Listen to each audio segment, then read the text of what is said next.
All right, second stream. I wonder why I said I would stream. I'm like so fucking tired. But what are we gonna build today? I'm gonna lean back a bit. We're gonna build a reranker, which is something I've never built and I actually don't really know. Yeah, I knew that this would break. So what are we gonna build? Yesterday we built an MCP server for libgen, which was pretty good. And then we do, however, want to re-rank the results based on our request because they're kind of messy results. And to do so, I want to build a re-ranker, which I guess takes the embeddings of both a query and intent and a query of and an embedding of the results and like kind of transforms those. So I haven't actually started doing too much. We're going to start with 03 and I'm going to say like build a simple re-ranker in Python using Hugging Face maybe. And at the same time, we're going to start another one with deep research, a whole book on re-rankers from beginning to very in-depth for a senior developer who, however, doesn't know all too much about embeddings or building custom inference models in Hugging Face. I don't even know inference models, doesn't make sense, but the keywords are important, so that's what we're going to use. And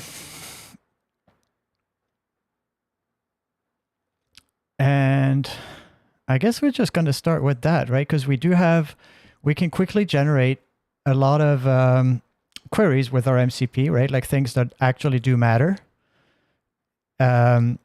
But however, so just to show you the MCP, let me just enable it. So manage cursor configuration, and then scholarly is enabled.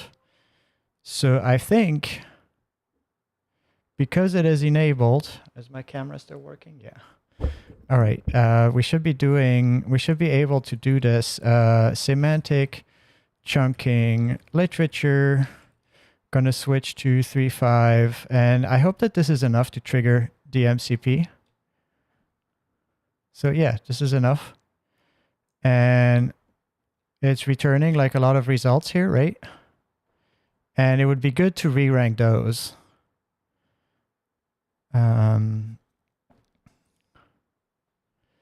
So yeah, I was like list important papers, important recent. And this is the kind of stuff that I want to link, right?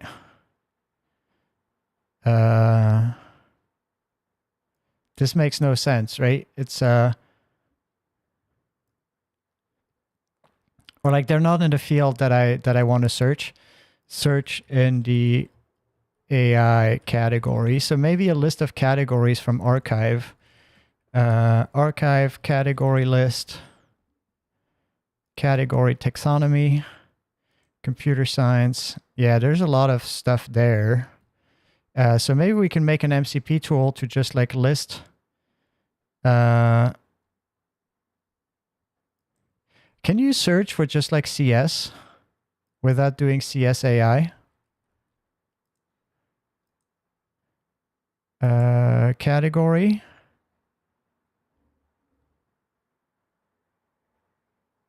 Category taxonomy. Advanced search. Subject computer science. Semantic chunking. And so here the search is classification computer science. All right, well, we'll see about that. So we can search around this over here, semantics in computer science. Is this going to change the query that it's going to start? And potentially we can do a remapping here.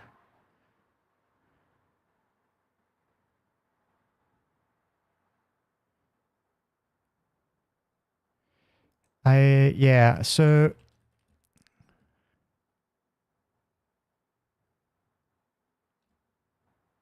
I do wonder about something, huh? Scholarly tools. Is this the old stuff by any chance? Register search works tool.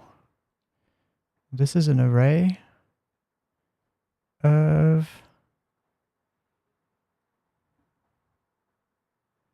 calling MCP tool.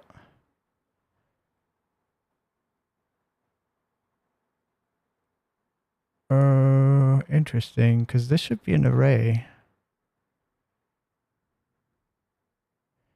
And it does have category, queries, text category, and computer science, CSAI. Like if I'll have to look into the prompting, right? Because I haven't like really elaborated on this. And obviously it's like confusing here where you can send a top level query and then like subqueries. So this returned like a bunch of results, and then it returned more results. And then you can do a re-rank potentially, like top paper list with URL. So we'll have to refine this, but today we're going to focus on re-ranking. And so one is write a book. I keep forgetting to prompt deep research to write. What specific uses? Yeah, all. Hugging face. Doesn't matter. So there we go. We have a simple re-ranker here, and we're just going to focus on this for today. So we're going to open our other folder. We're going to open the folder we had before. We're just going to do experiments. So I'm going to open the labs folder, which is where I put all my vibes coding shit. And we're going to create a Python file. Going to create a folder for reranker, put in our first new file, 01 reranker.py. Going to paste this here and going to put a link to the ChatGPT chat just so that we know a little bit better what we do in the future. And let's look at it. Let's see what it does. So install the libraries you need. Cool, I think I have those. It installs the auto tokenizer, the auto model for sequence classification. How it works, it tokenizes, let me zoom in a little bit. Each query passage pair is joined with the appropriate separator token. So we have a query, what is semantic chunking and rack pipelines? That's funny. Has a model name. And then re-ranks the query. It tokenizes, does batch encode plus with padding, truncation, return centers. I don't really know what that all is. Is this the thing that adds the token?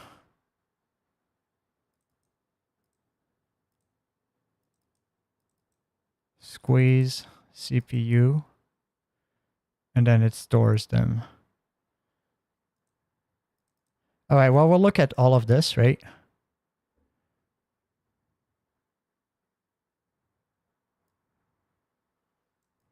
And what we're going to do is we're going to actually store this as well as a file inside our reranker. We're going to call it new file 01 simple reranker.md.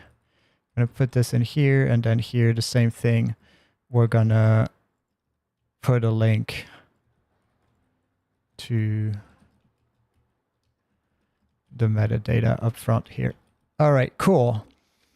So we do have this little thing. Let's just run it, right? 10 lines of real logic. Next 30-second tweak. Docs from your retriever, smaller, English only. So what we're going to add here into this reranker over here, I wonder if I can run it. Run code. I don't think it should be too bad, huh? This should run. I think I have the libraries installed.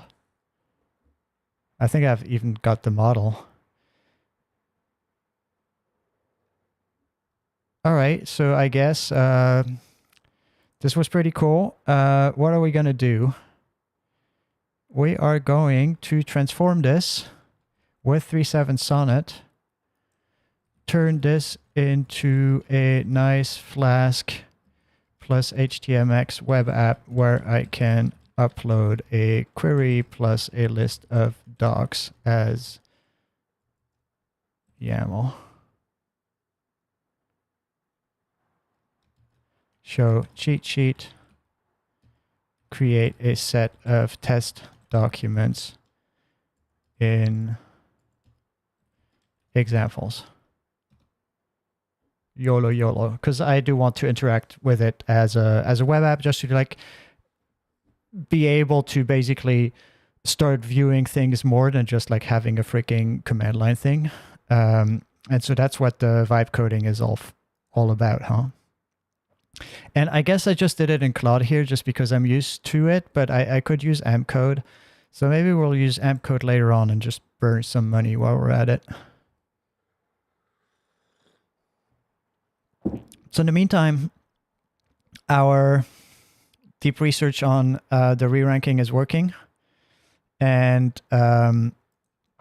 helped me gain more insight by decomposing the actual inference and allow me to visualize things a bit more, because I have literally no idea what this is about. It just like downloaded a model and we have these like batch encode plus, which, why can't I go to the definition?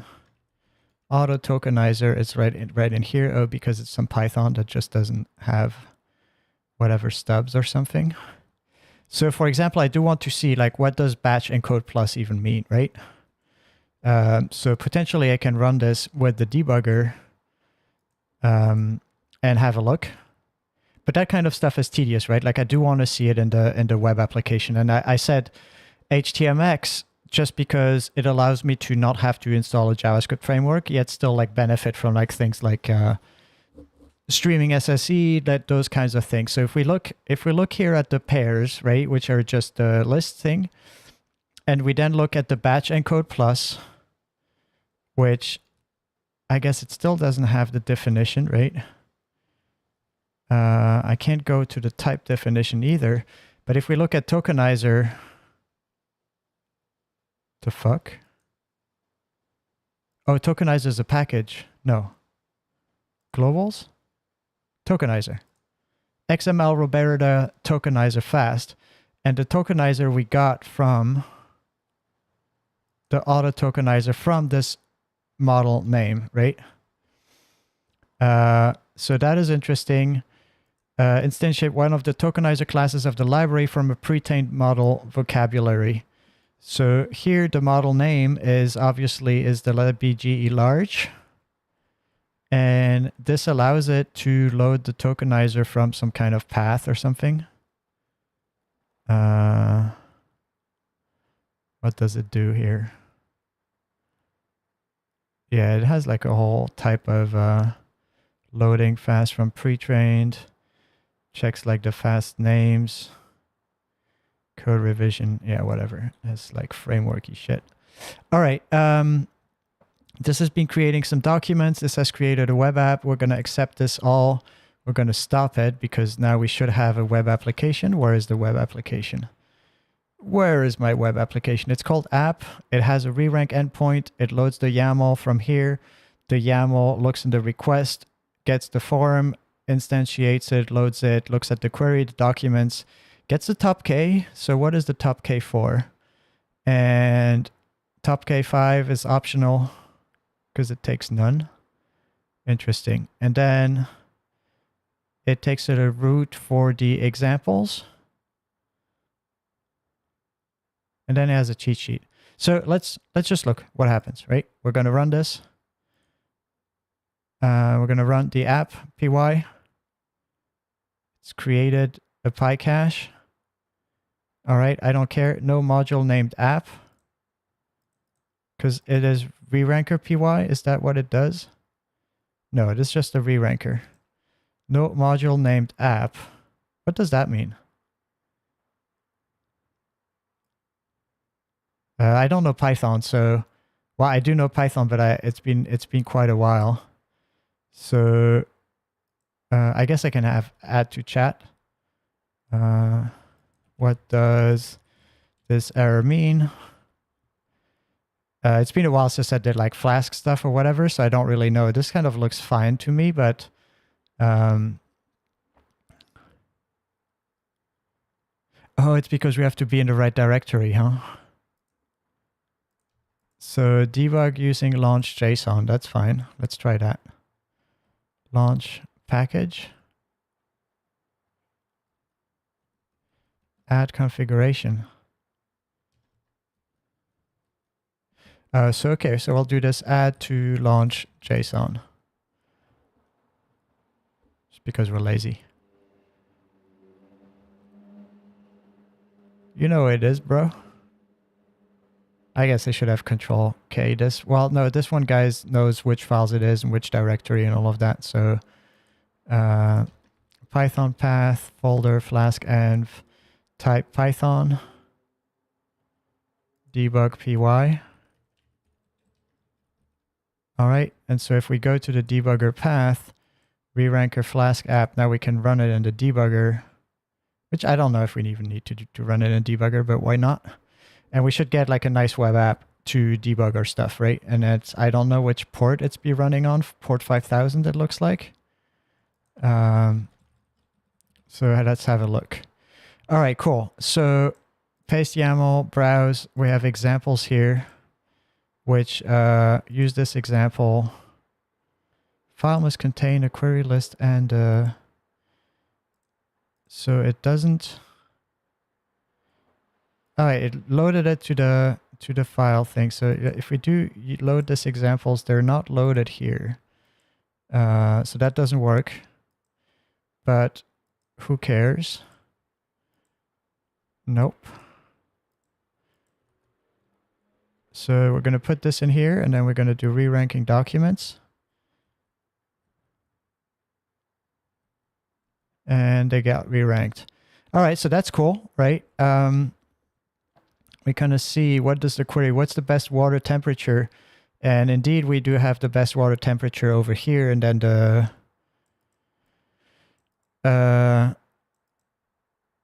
well, these are all about water temperature, aren't they? What's the best water temperature for brewing French coffee?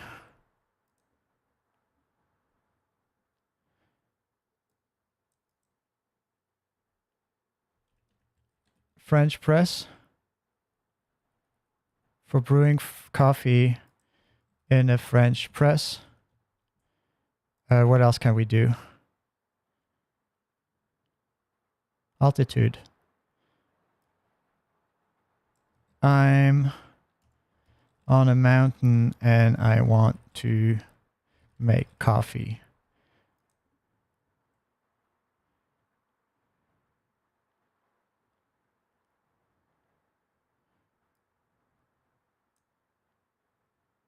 Yeah, I don't.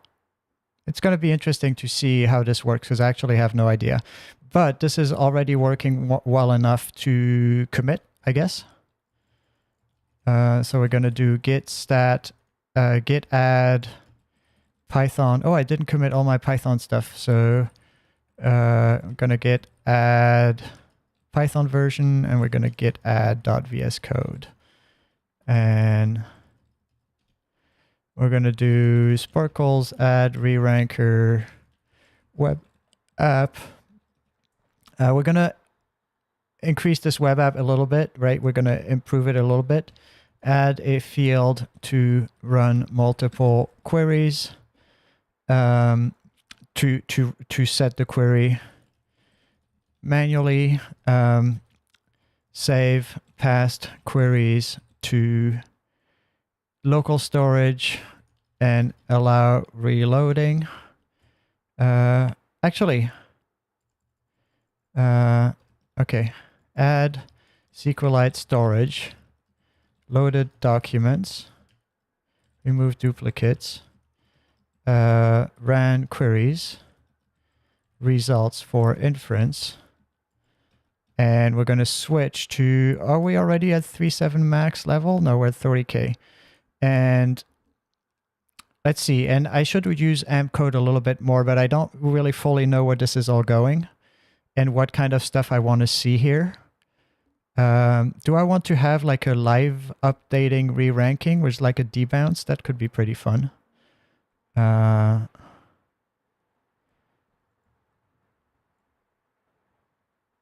right, so this is going to exit. I'm going to stop it while it's working. All right, what other features do we want? Because we're going to have our deep research running. And I guess I should have opened this before I started to scream to actually know what I'm talking about. Why ranking and why it's important. So actually what I want is a cross encoder, right? So that's actually what I want. I didn't remember the name. So if we go back to our simple reranker, so if we go to our simple reranker, help me by decomposing the actual inference and help me to allow this a little bit more. Well, obviously it's trying to run all of this, but that's not all too great. What happens in the forward pass? The query and document are concatenated into a single sequence with the separator and the separator and converted to vectors. Each layer refines those vectors through multi-head attention, cool classification head. After 624 layers, the final hidden state of CLS is fed into a tiny MLP. It's a multi-layer perceptron. I don't know what that means. You can request extra internal signals by calling the model with output attention, output hidden states. Attention heat map demo. So that would be pretty cool, right? So we're going to take this and we're going to put it into a new file while this web app is running. I'm going to do a new file 02 oh my God. This, I hate this about cursor. It just like steals the focus from time to time. 02 reranker heat attention heat map .py. Put it in here. And then I guess we're going to run this.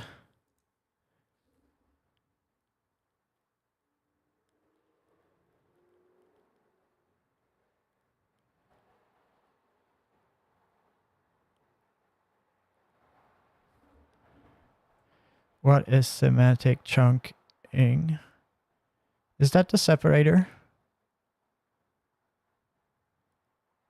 Is it normal that it separates at that thing here? So RAG and pipeline. RAG systems benefit from semantic is matching to is. Should I trust this? Like, does this make any sense? The dot matches to all of these. I don't know what I'm supposed to see here, to be honest. RAG pipeline, RAG chunking matches, but then semantic matches with is. Coherent. Chunks matches with pipeline and chunking. I don't fully know what I'm supposed to see here. Well, a little bit. One forward path with attentions outputs the shape, and maybe we can incorporate that into our web application, right? So let's see if the web application still runs or if Sonnet destroyed it.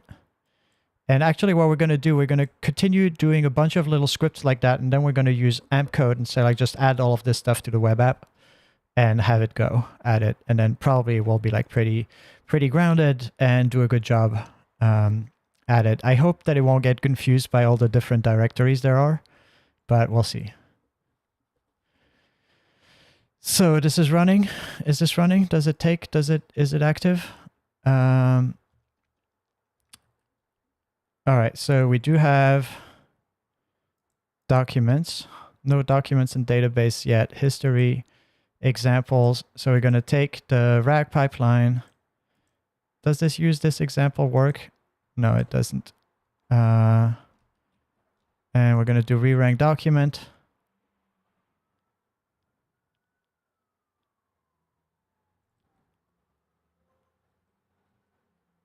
Post rerank 500. Okay, interesting. So how can we see the logs? We're going to switch to 3.7 Sonnet Max.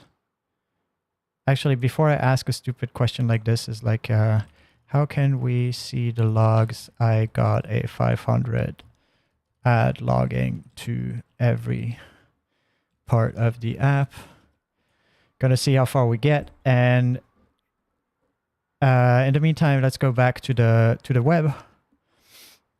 Let's go back to the simple reranker, and you'll see a green where brightest strings match stronger attention from a given query token, which is a row, to a document token, which are the columns.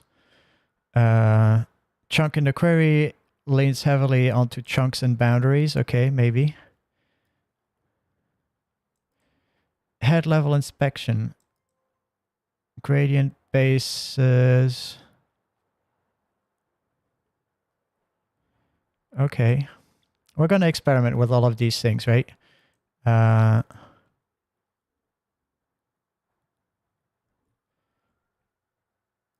So maybe we can start building stuff in app code. So we're going to build the current workspace, no new one here. In generate an agent, sure. This is going to be like, this is such a mess of a project that maybe it's not the best idea, but we'll see. So it's adding logging info everywhere. That's cool. I hope it's not going to break things because we're at the end of the context window. So we'll see. We'll see what happens. And then in the meantime, it's actually already looking at the files that are open.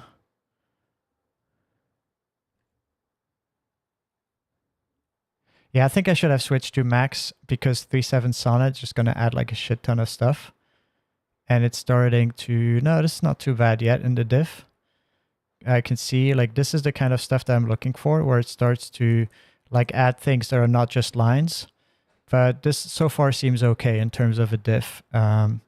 It's because it's doing these to output them. So this still looks okay. I think we're still safe. And I think we can restart it. And this guy has finished the agent, right?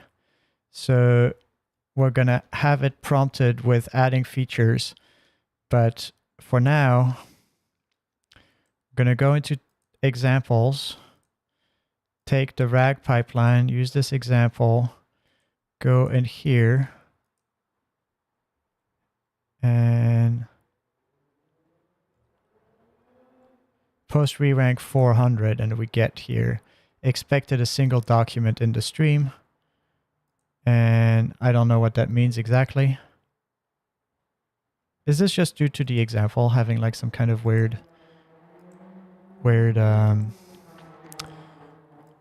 formatting?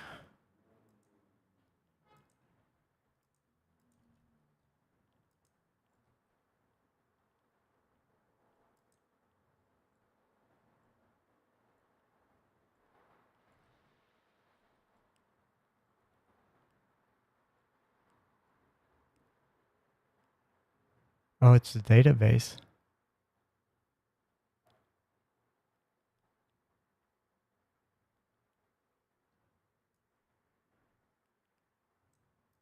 Interesting. So let's start a new chat here. Debug this. And maybe before we close the previous chat, actually, let us write a document about this app.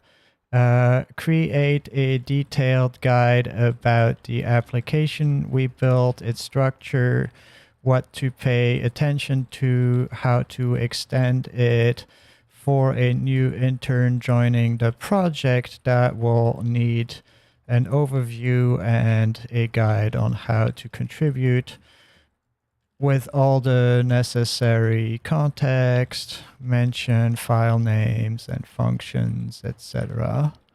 And we're going to switch to max because why not?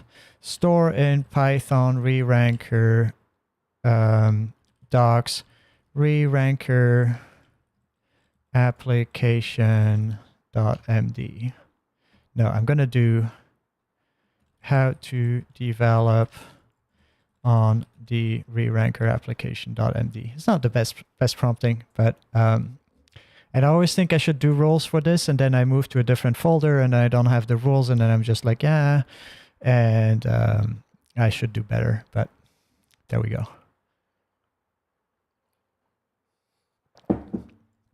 So while this is going, we said we weren't gonna go to these ideas over there. And we're just gonna have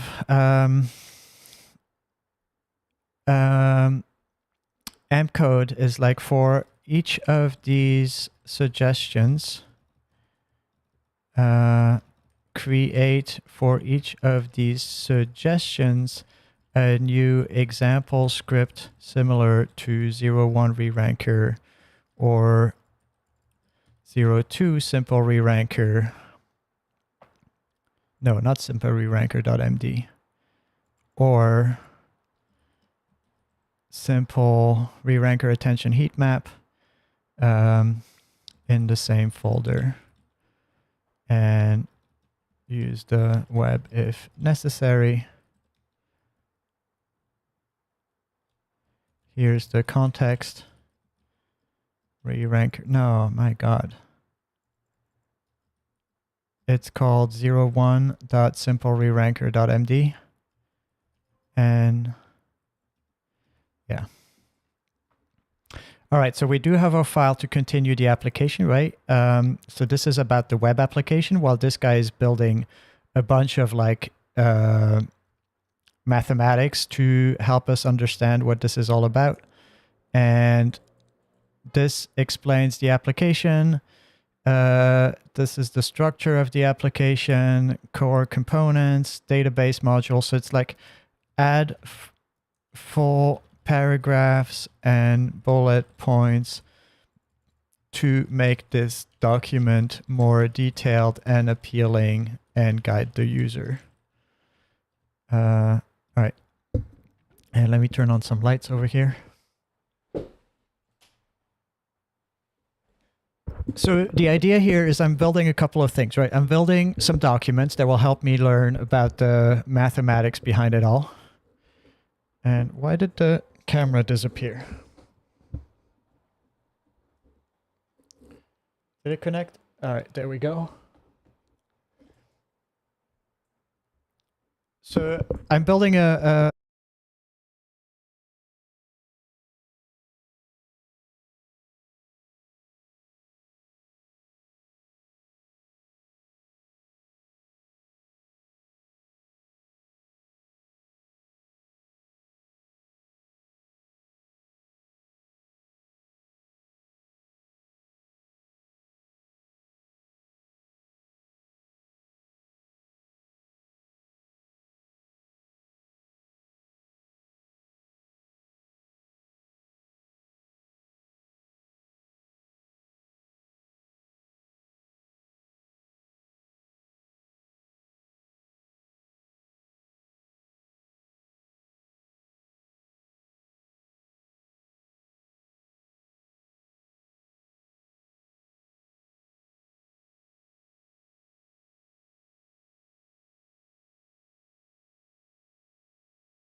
And I'm not showing the source code, so that was bad for me. Sorry. I should remember to go back on the camera, but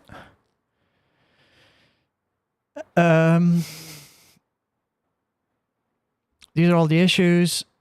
I created a new deep research on cross encoders. I am now explaining while all of this, what is a non-leaf tensor? We try to access its grad attribute. When we try to index the grad with zeros, calls the time, create a proper leaf tensor with clone. And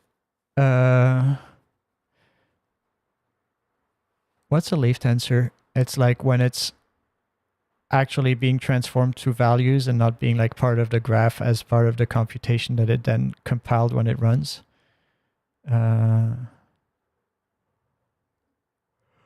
If you need gradients for intermediate lone leaf tensors, register hooks. All right, applied fixes in batch analysis. So we can try batch analysis and see if that all worked, right? Because it was the gradient saliency that was not working. So we're going to retry that. And here we had all right, so that one worked, right? Like I'm not sure if the gradient saliency, what it even means, but so at least it doesn't error out, which is important, because then we can go verify if the math even makes sense later on. And so the problem was that it wasn't closing the database on the app side. And then here, no gradients computed for Q3D2 ranked results. So I don't know if this is a bad thing or a good thing. Q2D1, no gradients computed. No gradients computed. I'm just going to ask the model what this means.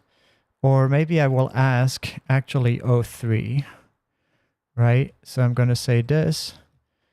And then I'm going to link the script. Instructions. Explain.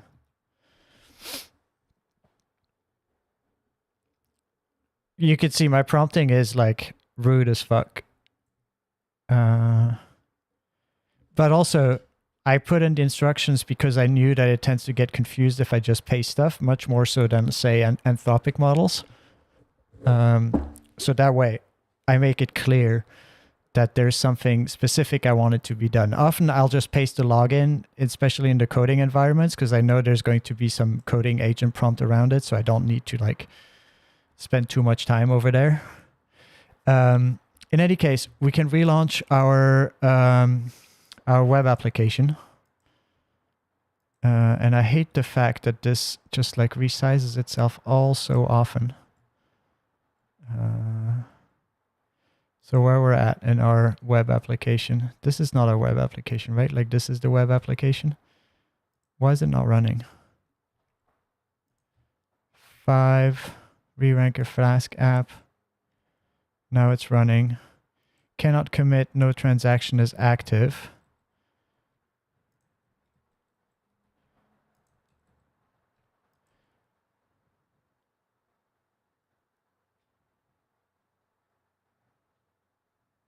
Is that a bad mistake, or is that something that actually doesn't matter? I don't know. Oh, and it was LLM architecture was the one that... Oh yeah, I can't tab around here. Paste YAML.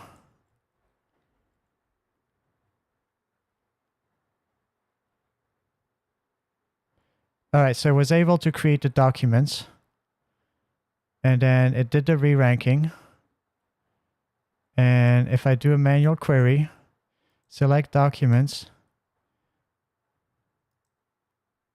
So it didn't refresh the documents on when switching the tab, right? Which that's a problem with HTMX, is like it's not really all that clever.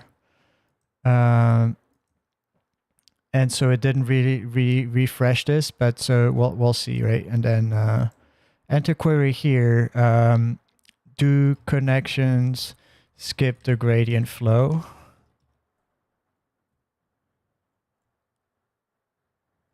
Slice indexes, no integer. Like, Jesus Christ, like Python is just, it's just fucking wild. Especially Python with like NumPy or, you know, data frames is like, it's going, data frames are hell anyway. But then when it's like untyped, then maybe I should use like a linter. I don't know if I have that for Python. Probably not. I was heard that black is like a good one. Black formatter is good.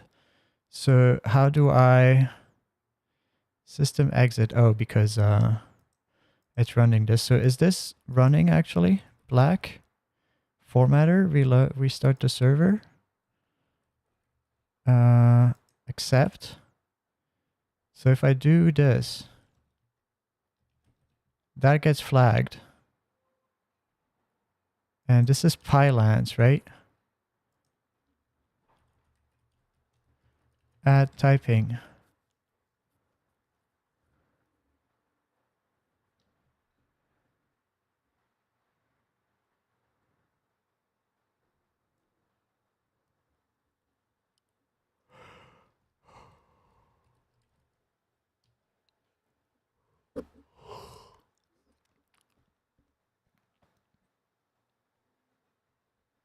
Is black even running? How do I see that?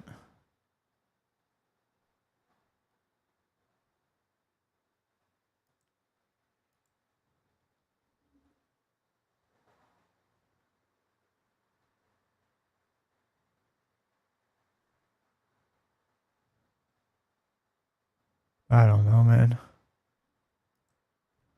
I know I hate Python. That's something that's never going to change. So if I accept all of this, why can't I accept all of that? Oh, there it is. And then if I make a typing error, like what is going to happen? So if I make something like this, def foobar s string, is that, no, it's stir, right? And then I do return 23. Is this going to flag it?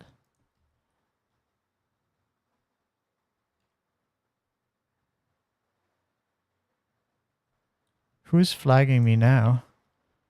Is this MyPy? All right, so it's flagging it, right? That's cool.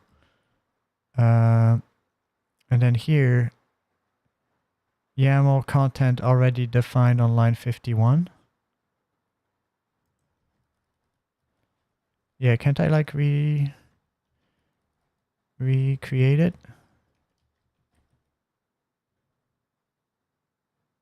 Why is this complaining now? Is it just because it takes time to run it? Oh man, it's so slow. Is that it? MyPy.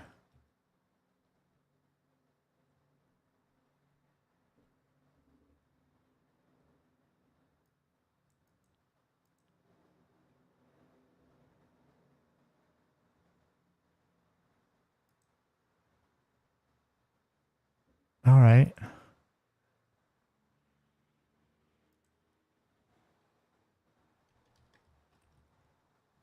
The fact that it's so slow is like really frustrating.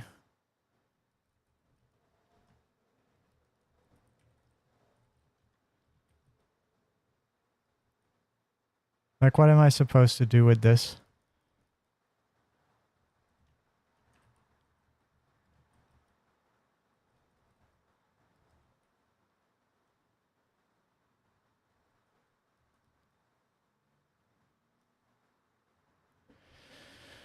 All right. Not fun. Not fun, this Python. And then I don't know what this is all about. Cannot commit. When it starts, no module named app. Okay, so that we knew. What does this mean? Connection, initdb, get db connection on database.py lines 77. Get db connection.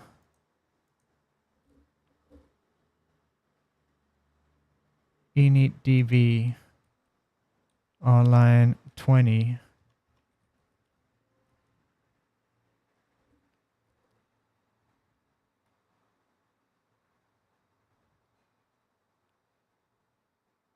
No, a transaction is active because nothing happened.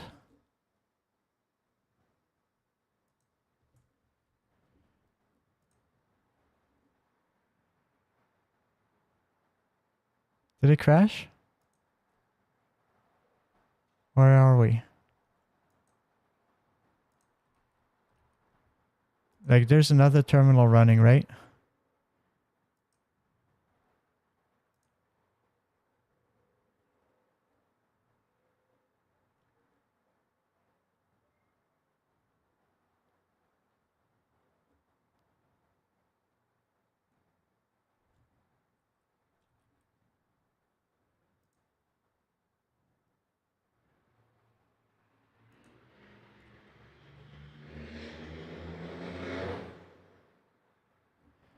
Oh my god. Error in rerank. Slice indices must be integers or have an index method. This is never going to end, is it? Because top K is like what? Slice indices must be... This is going to be... This is why I stopped writing Python. So I'm going to say add logging to better understand this. And then we're going to switch to one of the newer reasoning models, see if they crack it. Because, man, Python, data frames, NumPy, it's just a recipe for disaster, isn't it? It's because the type checkers don't know what to do with it, and then it's going to be all kinds of like overloaded like indexing things. So even if you do get something to have the right type, you still don't know exactly what it's going to do to your slices. Like you could slice a slice with a slice and it then returns a slice of slices. Like, I don't know. It's just frustrating. But then I don't know, like it's the tension between writing math, which if you start writing math the same way you write like while working software, then it looks unreadable and it's actually hindering the math reasoning, like not for the model, but for yourself, because it's just unreadable. Like that's why we use symbols and these like different syntactic tricks, but it just makes models really confused. So I don't know what like a good medium ground there is when you do data science. And maybe I should look like better LLM coders using Python because, right, like I don't do this very often. So this is interesting too.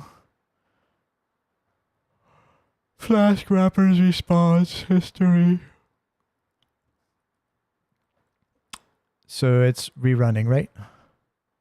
We can go to manual query, we can select all, and then we can just re-rank the documents. So it is running the inference, processing the results, saving the results to the database, and returning a result over here. View in history. And then here in the history, we have these nice little things. Back to history. So view results. So this is an HTMX problem. So HTMX is just like not great with... I should stop using it because it just confuses models quite a bit too much. Either just say with like very straightforward HTML views, because it doesn't really know how to render the results, right? Like I can say, and maybe I can switch to one of the bigger ones here, doesn't render in the correct div. It just loads as a new page. So I think this has to do with prompt engineering and understanding the structure of the website. But so as you modify the HTML, you don't really know what's going to come out. And I don't want to like design something. The problem is to prompt good HTMX, you probably need to have a good sense of where the divs are going to be. So I did want to spend like a day or two exploring good prompting techniques for HTMX to see which intermediate documents should I have the model generate before generating the HTML.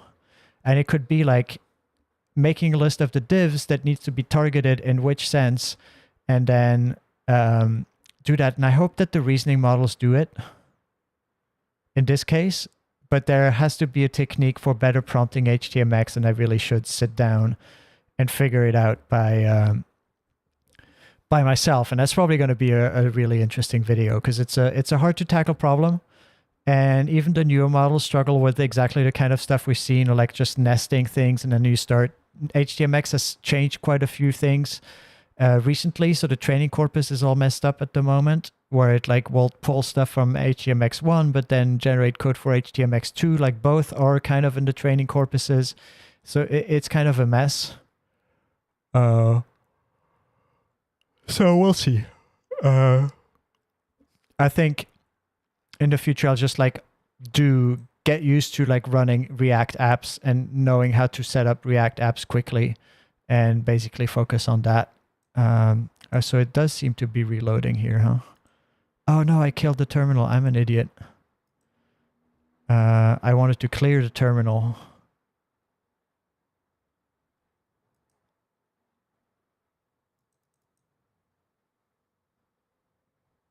So I think reasoning models are just like better suited for that, because they already have this internalized chain of thought where they'll be reasoning about divs.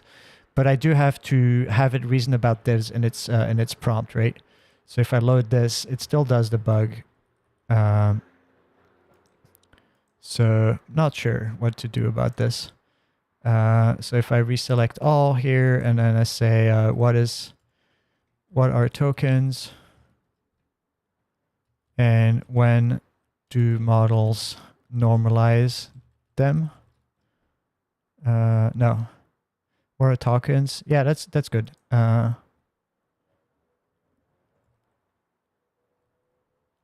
then we see the results, and we do see indeed the tokenization being at top. And then we can view the history, and it still like doesn't know how to render that stuff. So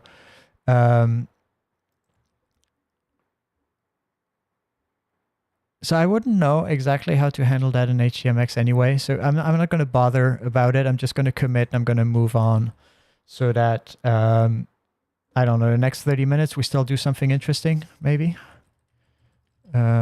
Sparkles add Python visualizer. And so probably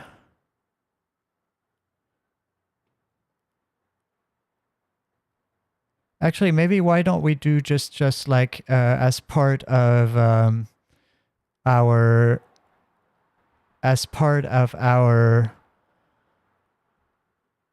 MCP, have a re-ranking step in there. But because I can't just like load Python in there, building a RAG API service, wrap it. So I'm going to use the by encoder with the dimensions, answer query API. So this is my cross encoder book, right? Cross encoder book about RAG. So I'm going to store this in here, file, new file, 02 cross encoders for RAG book.md.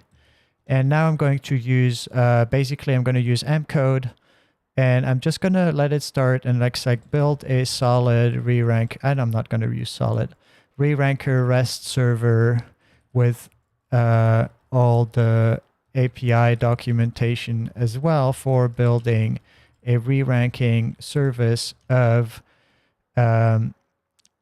literature results and a query intent in the following format. And so here I'm going to go into the history, and I'm going to go look for our new chat at the beginning. No, where was our chat about retrieving articles?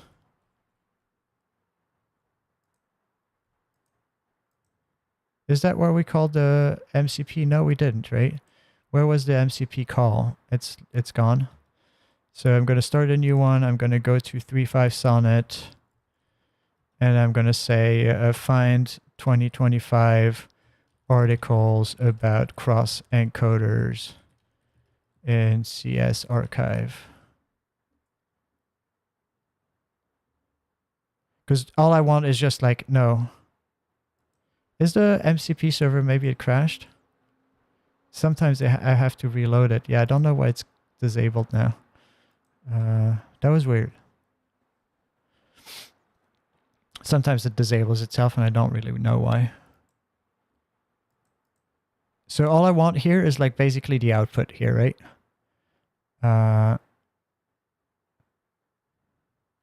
So basically all of this is kind of going to be our input format for the cross encoder. Stop it, man. All right, so we're going to store that. New file 02303 format of MCP archive search results. Oh, this is JSON, huh? And then we're going to send a query intent. And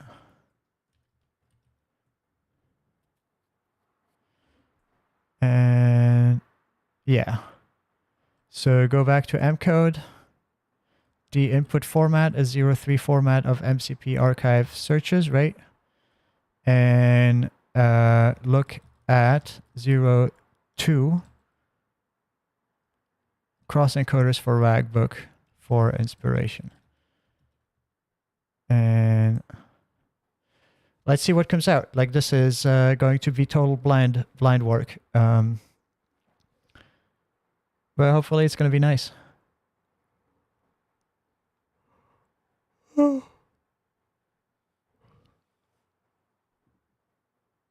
Yeah, this is all of this work right now, right? Like, I'm not going to say I understand anything about cross encoders, because obviously it's a math paper and I don't know too much machine learning, and I haven't done Python and PyTorch in like forever.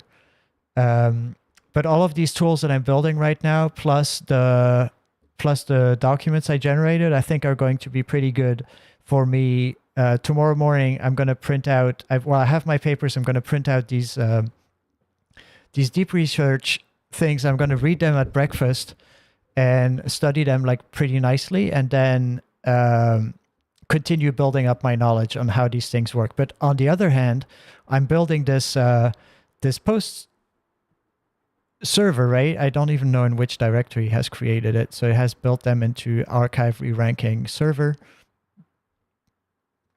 Little test script, and really mcode has been pretty fantastic in its speed and also just its like output. I barely ever have like linting errors, even though it doesn't do like crazy linting loops.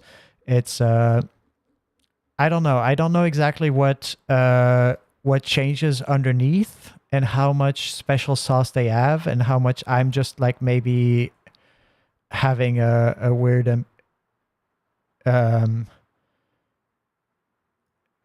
getting fooled by it, but still it's like pretty nice. It does enough, but it also doesn't do too much, right?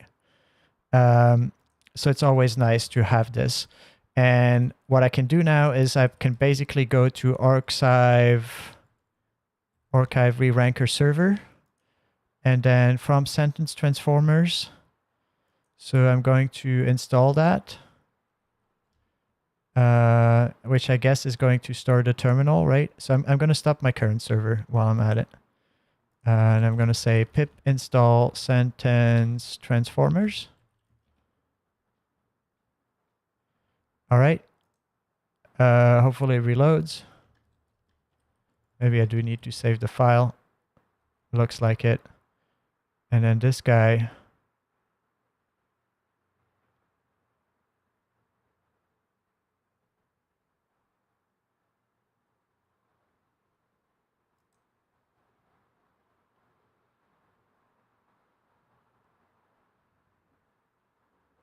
No, it don't, like, can I download stubs?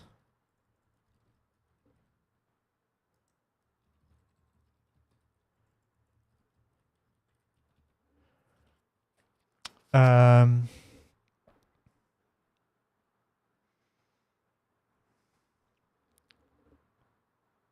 this is all from 2025, right? This is pretty cool.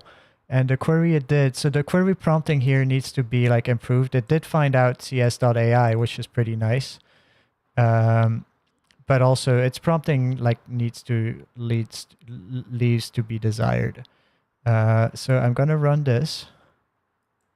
Run. Could not find a version that simplifies this. No matching versions for types, sentence transformers. All right, well, maybe someone can help me with that another day. So we're going to run our reranker server, right, which is going to be add to launch JSON.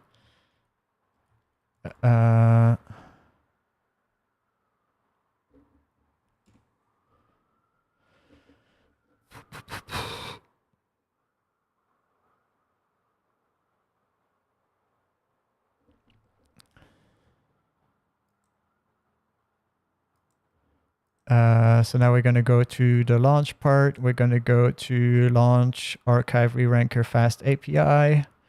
Going to see the start. And it said that it wrote some examples here, right? Like example integration. This is starting to be a mess. I should have made like multiple directories for this stuff. But so where is the test reranker, right?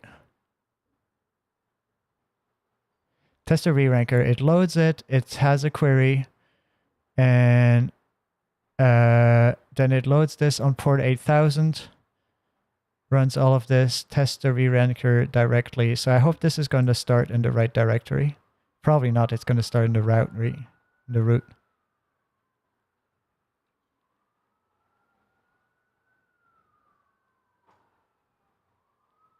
No such file, huh? I knew it would start in the wrong directory. So here again, I'm going to do like add a launch JSON entry for test reranker.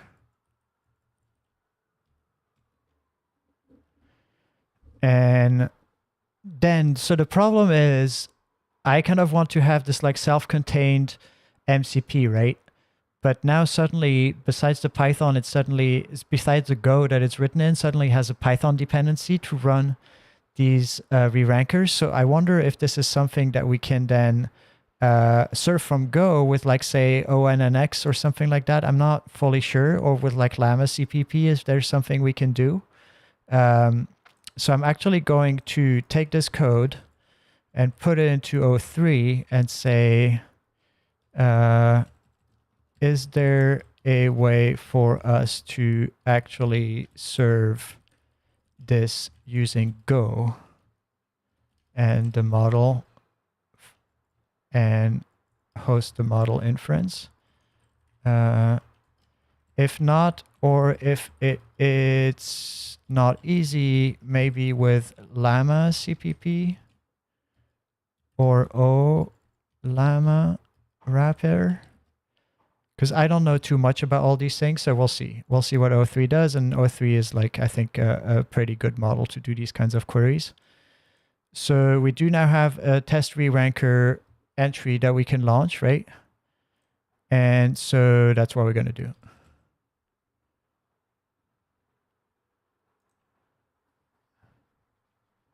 So we're running here. It's running. And how do people develop at this resolution? Type error, scored paper is not subscribable. So, well, maybe our AMP code was not all that good, huh? Because it's paper.score. And why it didn't know that, that's kind of interesting. Test reranker, enumerate results. It loads the rerank JSON. And the rerank JSON returns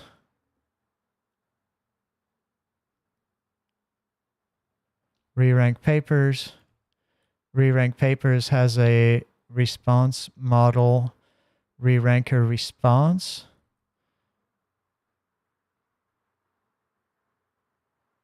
Yeah, so this has like, this is kind of missing the return types, huh? So I'm going to say over here, add return types to the functions, and we run into, and we're just going to go F9, and then we're going to just paste this stuff here. Oh my God, I hate copy pasting out of this, because as soon as you go over even just one pixel, it loses it. And we run into this, add proper logging and debug logging. Debug level per default for now, and have it do a little bit more work.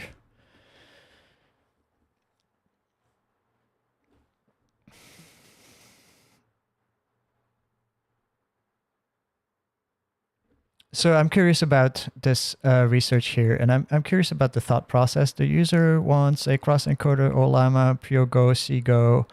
Can Llama handle a sentence transformer cross-encoder at all? It's focused on Llama-based model and may not easily support a BERT-like cross-encoder without conversion, so maybe VLLM is going to be interesting.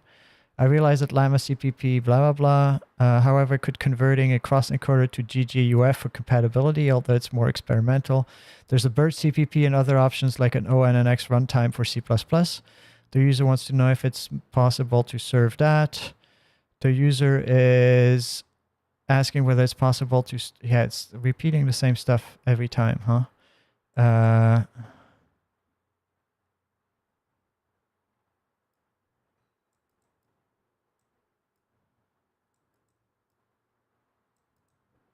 OLAMA's reranker model as a community-based solution. Interesting.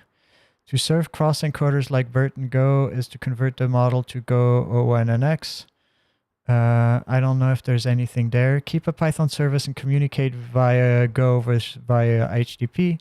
This might be the simplest thing, but I hate that because I want to have something self-contained. Convert the model. What is OLAMA? Can now serve BERT-based re-rankers that were converted to GGUF. That is pretty cool.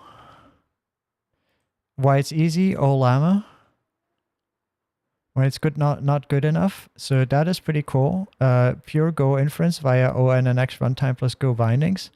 Export the model once. Tokenize in Go. Either call the Hugging Face tokenizer's Rust core through CGO. Pull a site small. Yeah, or I can just implement the tokenizer myself, right? Or the newer, more supported ONNX runtime Go. Cross-platform wrapper for Go. What's the latest contribution on here? 96, 2 months ago. How many contributors? 8. Cross-wrapping platforms. Requirements. You need a version of Go with CGO support. If you're not using an AMD version, you need to provide the correct path. Example usage. So that seems pretty interesting.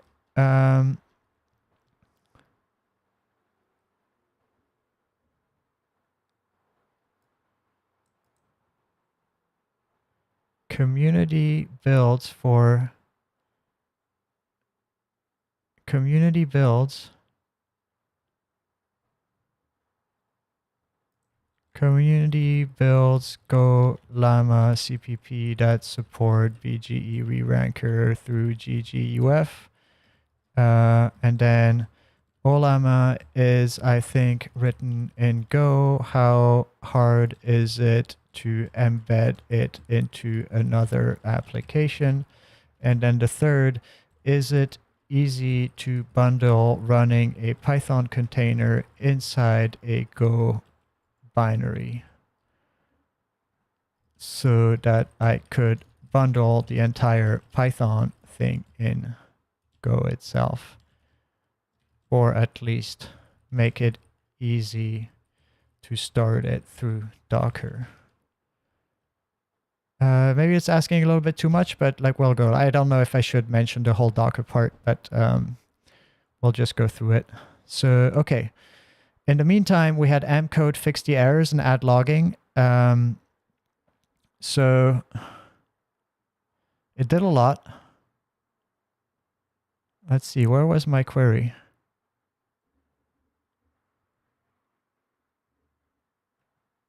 So here was my query. Let me read the current file first. Let's read the test reranker. Now I'll update both files. Gonna add this. Let's add return types and fix. Okay, so that's cool. Wonder why it didn't do it the first time, since it put like types for the arguments. Then it's going to do all our logging, which is cool. And what is it yapping about later on? Because it's doing all these like individual things. Main include logging, test reranker to fix the errors. Let's modify the base model config to support easier conversion to dict. Why does it need to convert to dict? Just to log stuff? Let's update the Pydantic config class 4.3.11 com. So I've never used Pydantic, so that's the other interesting thing. And I guess it's using Pydantic. So actually, maybe that's a...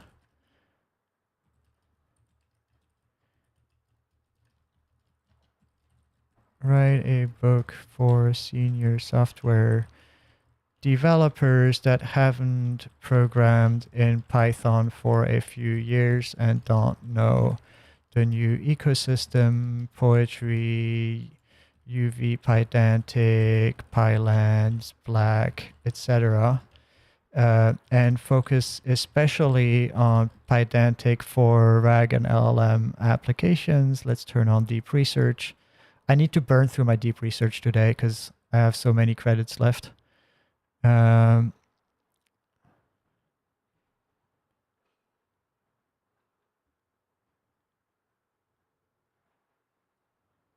right.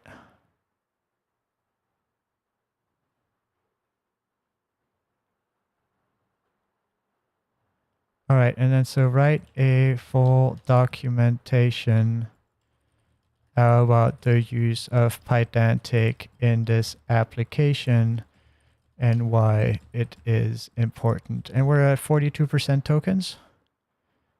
All right, so what is the intended length? 200 pages, which is not going to do, but still. Yes.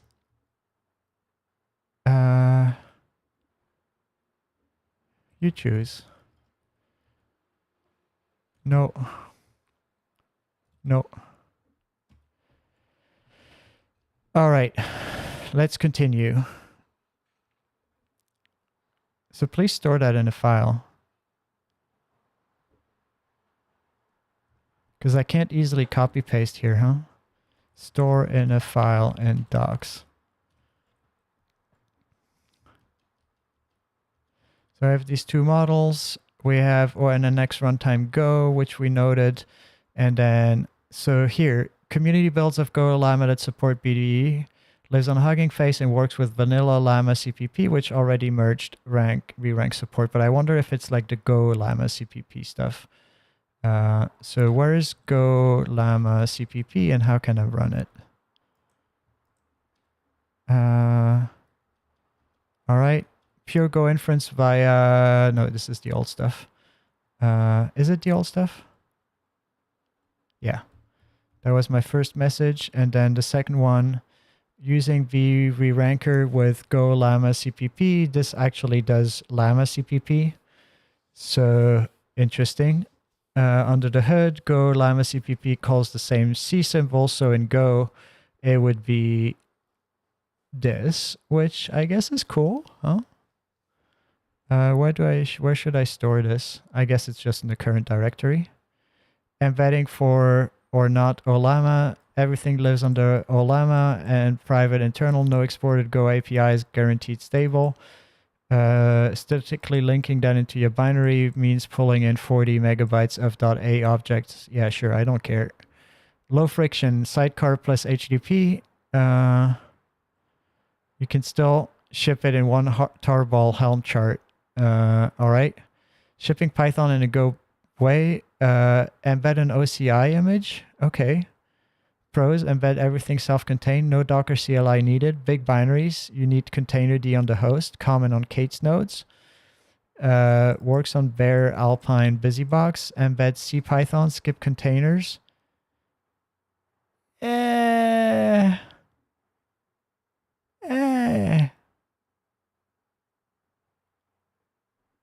This is like, so the ONNX runtime and the Go Llama CPP are kind of like the most promising ones, right?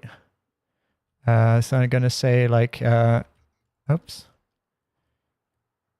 Make a full tutorial on building it with Go Llama CPP.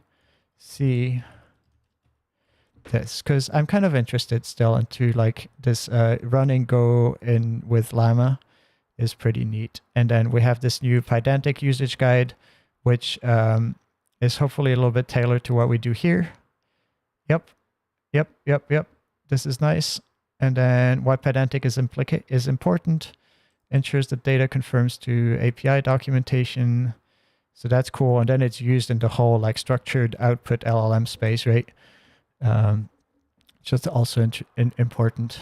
Pydantic handles conversion between JSON and Python objects, version compatibility, integration benefits, blah, blah, blah, LLM slop. All right. So let's rerun this. Hopefully it runs, right? And then I think I might call it, well, I'll try the GoLlama CPP stuff, and I'll try the OLlama stuff as well. Oh, neat.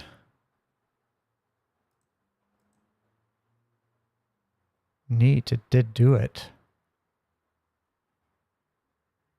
No server needed. And then the server is where's the archive re-ranking server? And then we have the archive endpoints re-rank, and we have this list, JSON query response. So that's pretty cool. So we're now going to add the option to re-rank to our Go thing, right? And we're going to hit 8,000 on there. And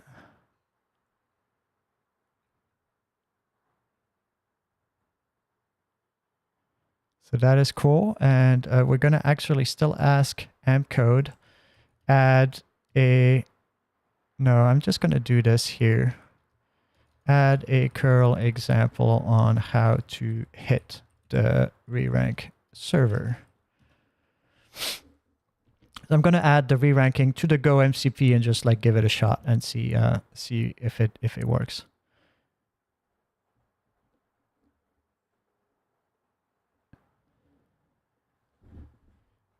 All right.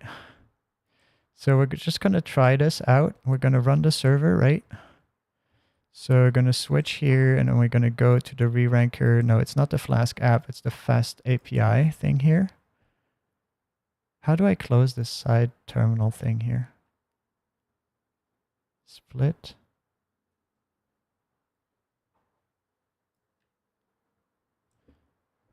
I don't know if this is... Oh, it creates a new one. Goodbye, goodbye, goodbye. All right, you're here. And then we're going to update the README, right? And we're going to take this curl command. Where is it? Take this curl command and just test it out. So we are actually going to create a new terminal.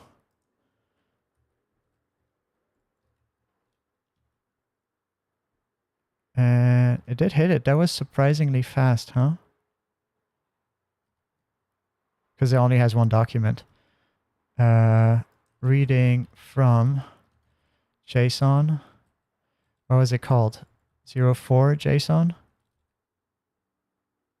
No. What was the JSON file? It's under ttemp. I remember that.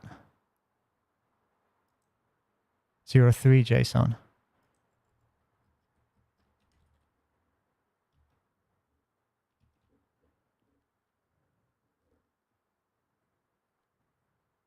No.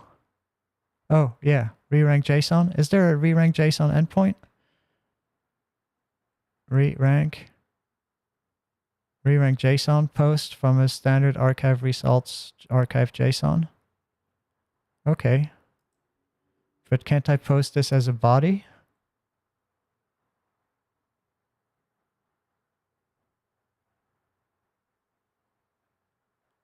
Okay, sure, why not? If you say so. No, that's not what I want. No, I want you to use the @ syntax or whatever with curl to have curl read from that file.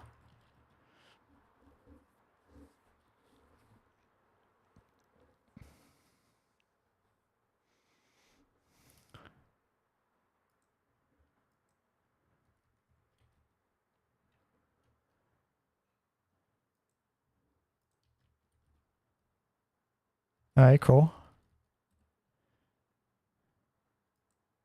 So we are in Python reranker.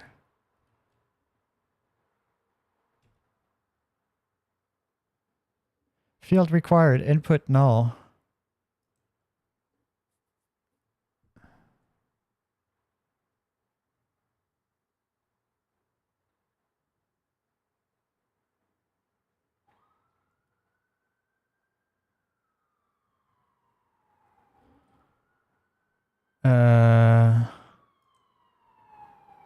Unprocessable entity.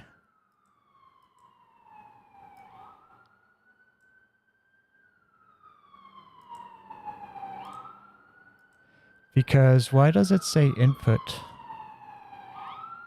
And like if we use Pydantic, can't it be like a little bit more precise?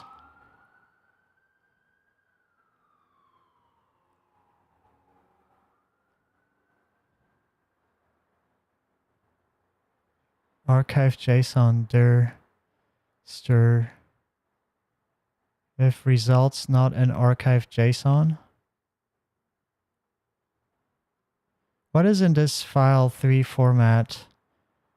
It is a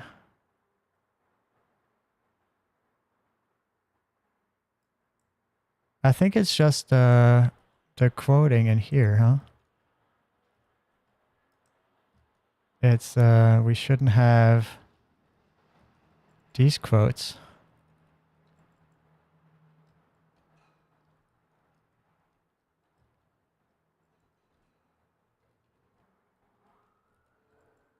Should have it like this, I think.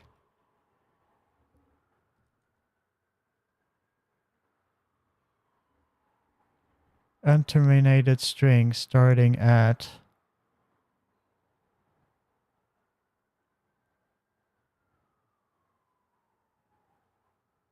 because it needs to, oh my god, this is like so fucking annoying in this format. It didn't choose like very good endpoints to me, it seems. Or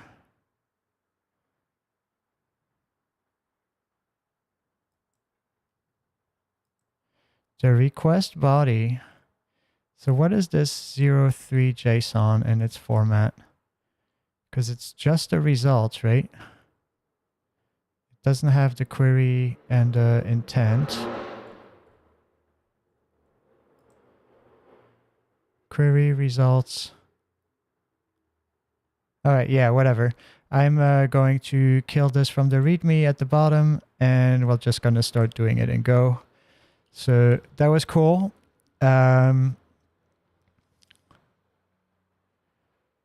So that was cool, and what we're going to do is we're going to add the folder GoGo MCP. Opening a multi-root workspace, a debug session is still running, so let's kill that. Add folder to workspace, GoGo MCP.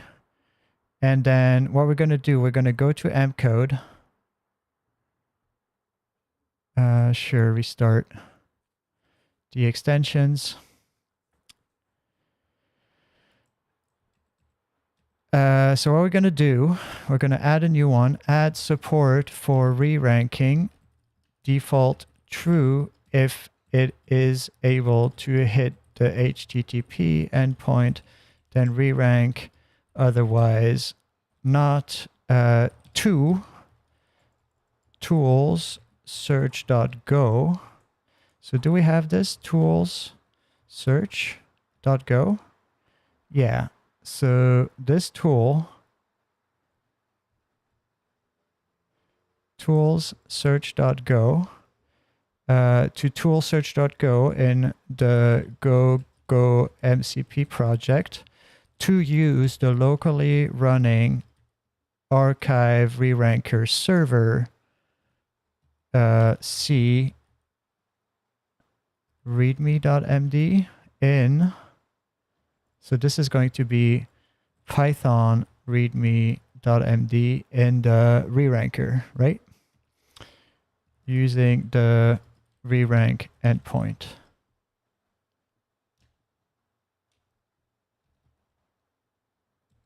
Output the documents with the rerank score and original position if using re-ranking in the output JSON.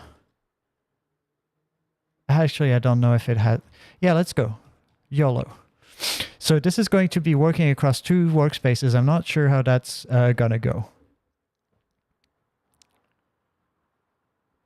So it is able to find the right directory, which is already like a pretty good start. I realize I should also maybe start experimenting with the command line client for mcode.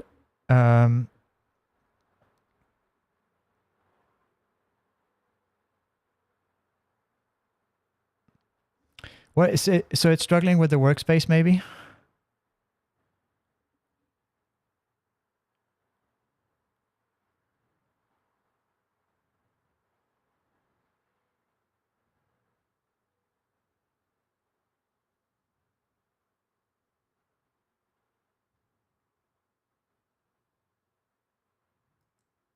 I wonder what this was all about, because these are the right paths. Yeah, I think it's not able to work across workspaces. So what we're going to do, we're going to close all of this now.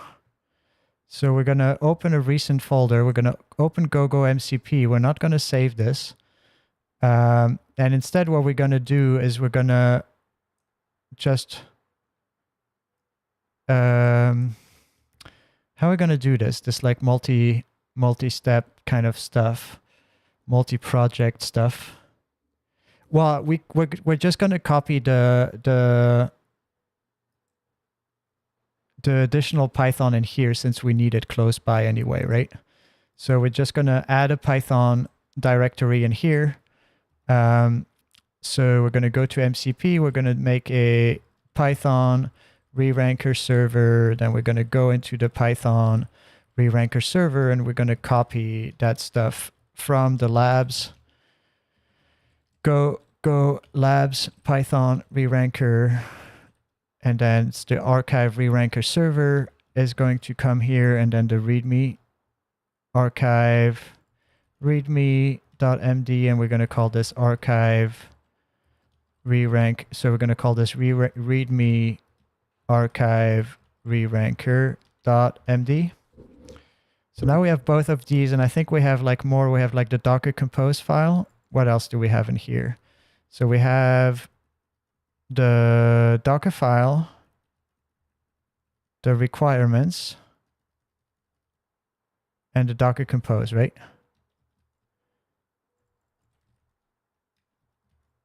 Requirements. So we're going to install the requirements.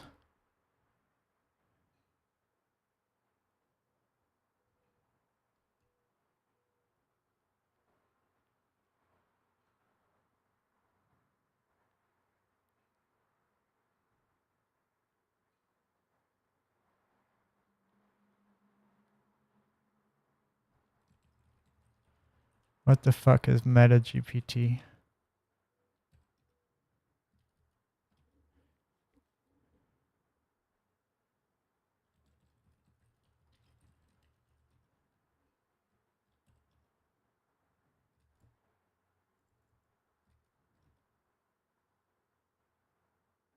DVD core requires... All right, yeah, whatever. I think this should be enough to run it, right? Python archive reranker. And I realize I put those in the right folder, I think, right? So it's serving it. Actually, why did I stop that? I guess I'm going to run it from here. Python reranker server, Python archive reranker. And now I am in reranker here. Now I can open the AMP code. I can make a new session and I can say implement. Can I go back to the previous thing that I had, add re-ranking server.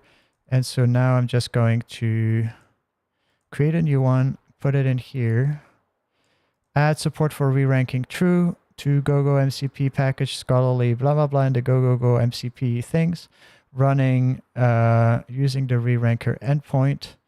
So using archive reranker server, C readme archive re-ranked server, and using the re-rank endpoint, output the...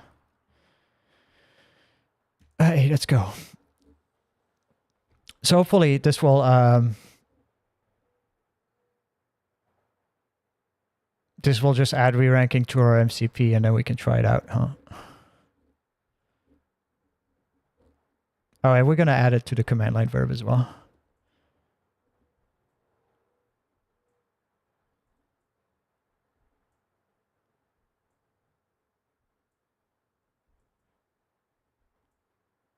Why is it not able to find these files? Like, what the heck is going on? Oh, it like made it up. It didn't realize it was in the models. So it's not using like a semantic index, is it? Or at least it didn't recreate it. No, it did. Yeah.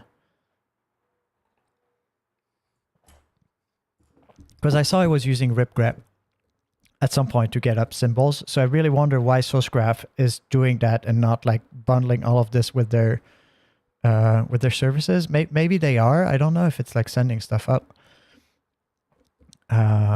I really think that's like a big opportunity for open source to do like a cross language server. And I started already. Like I have a couple of like tests that actually work.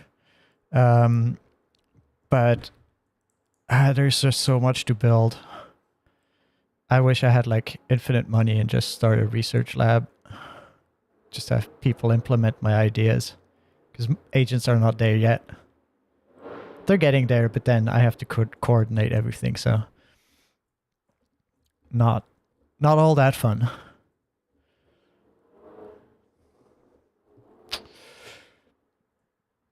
Yeah, vibe waiting.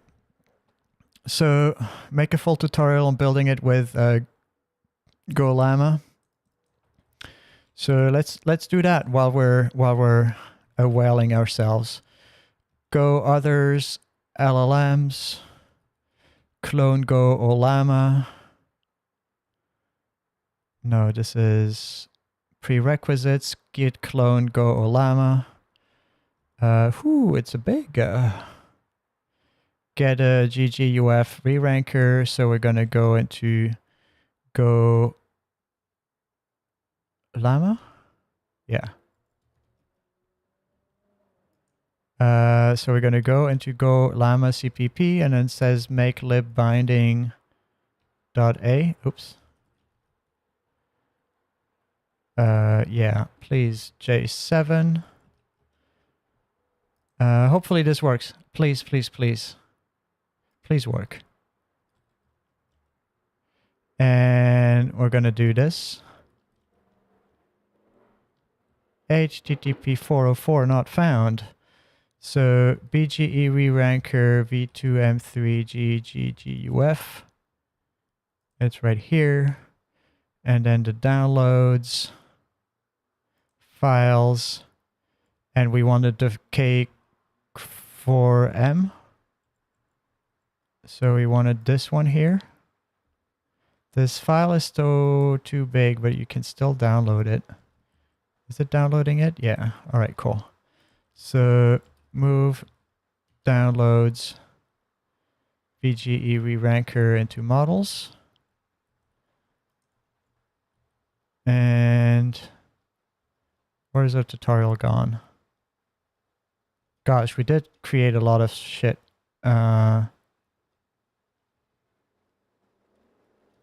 Is this it?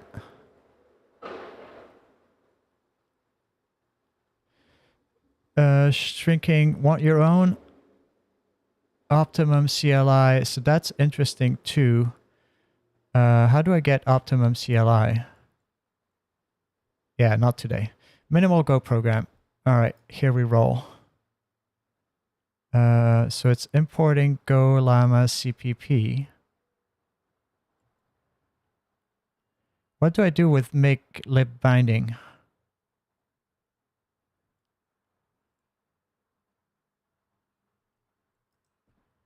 Make go test. Oops.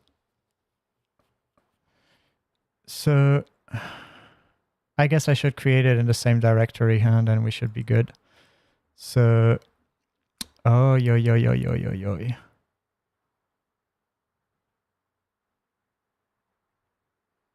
Is this an error or not?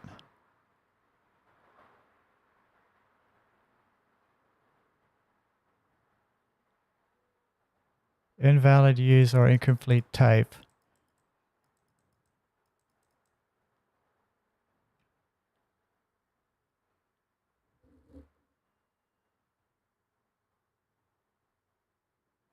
It didn't run into that, right? Like, go llama CPP. Now it's time to like go to the source. Make lib binding A. Now we can run the example. Okay. Oops. And then model path here. Models. Fail to load the model. Unknown model architecture BERT. All right, so is this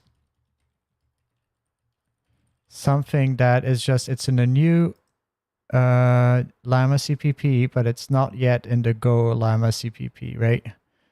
How do I know which version of llama CPP it's using? It's using bump llama. Oh, it's 2 years ago. Jesus Christ.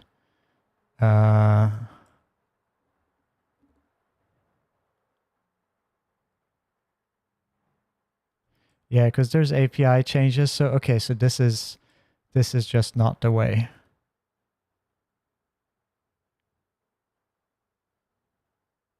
Two years ago, it changed like a year ago. Last year, fixed added makefile.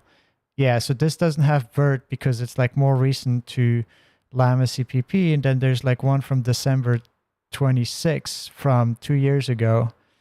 Jesus. From a year and a half ago. How bad are the changes? I think, okay, so this is not even a real pull request. This is the one, right? Update to latest llama CPP with breaking changes. How bad are the breaking changes? All right. Binding.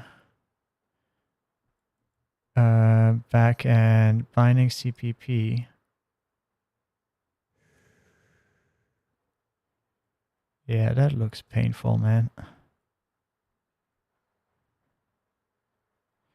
How does Go llama, like O llama, I wonder why they don't expose like an API.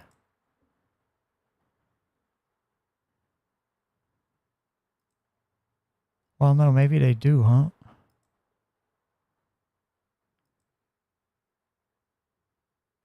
Yeah, I guess this is all. They don't have a PKG.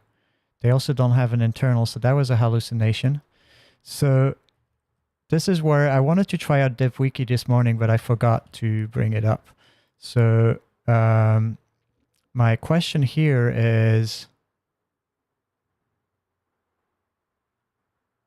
server and API layer, architecture, embedding API, model files, llama CPP integration, llama installation. How can I use the llama CPP inference in my own Go project by using OLlama?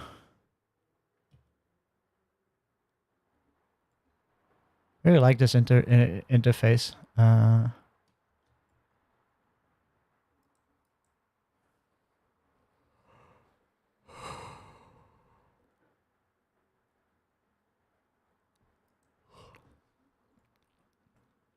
Cool.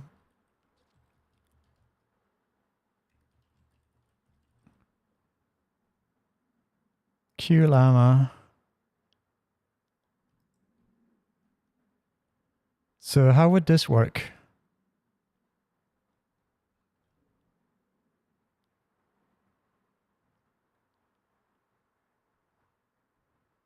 You just like input the tokens?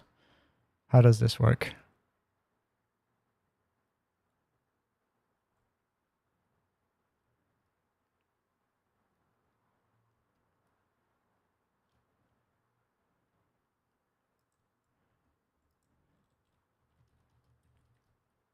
What happens if I do run?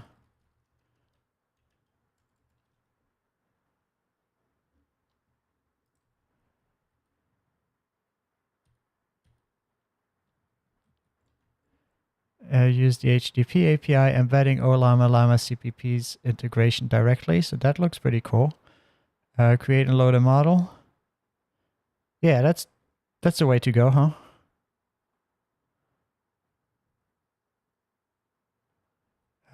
How do I run and call a reranker model such as VGE large through the HTTP API?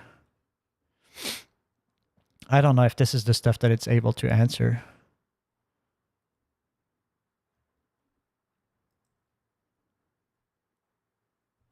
Okay, running VGE large in OLAMA plus hitting its API example.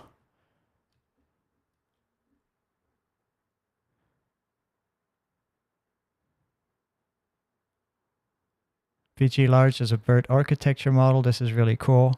Using the embed endpoint, you can call the embeds and then just call the embeddings. And so we have that, right? And we can choose the model of the reranker and then the advanced parameters, but we do need to add these tokens in the input, right?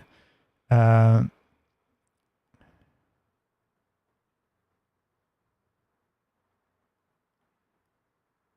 VGE large separator token.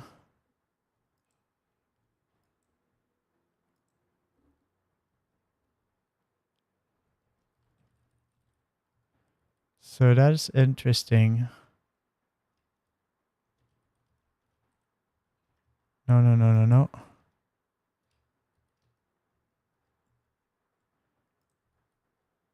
All right.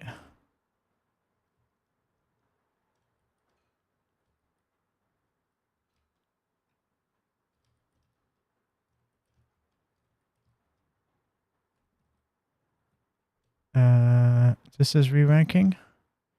No, this is not my book about. This is my book about Pydantic, huh? Go re-ranker with Llama new model, handle function re-rank.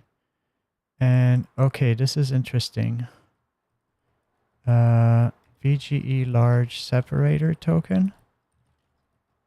I already asked that, huh? Building retrieval, VGE BART. What's the VGE large separator token? How do I encode input queries plus documents when hitting OLAMA/embed? Because I do have OLAMA embedding support in my framework. So if it's just a matter of adding tokens, then that could be really interesting.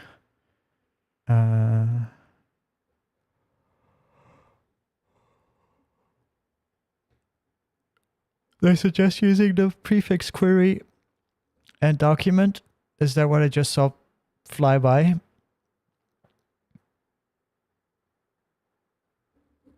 So it'd be interesting to see how archive reranker.py handles how it creates that thing. On the other hand, so now we have the Go implementation of all of this, which is going to be interesting. We have a tools reranker that implements the re-ranking functionality. New reranker client, reranker request, reranker, all of that. All right, so that's cool. We do have a tool search, which then is going to use the reranker. We edit the search MCP tool to have a reranker Boolean. We update the search MCP tool. We have two search MCP tools. No, it was just not able to apply the edit. Declared and not used. Then we do this. It's still struggling. Let's check the formatting. Let's also run a fix on the JSON indentation. All right, cool. So it's running it. Add support for re-ranking to search.go in the commands and add a special command for the re-ranking itself, which can also just take a bunch of string list as input documents. There we go. So yeah, AMP code is pretty impressive in terms of what it can do, right? Like it built a bunch of stuff here.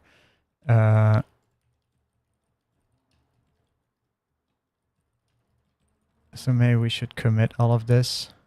It's building, so right now, so maybe I shouldn't just now. I forget to commit with AMP code because I'm so used to the restore checkpoint of cursor. I really need to be more careful. I should have, before I continue now, I should have checked that it builds and then commit it, but we're still building on top of the same feature, so, you know, it's not too bad.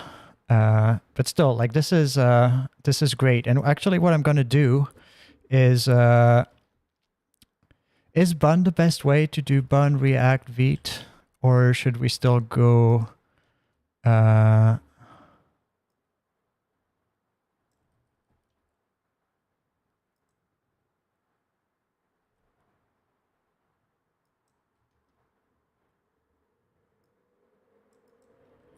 bun react redux? What's the current stack that's the fastest?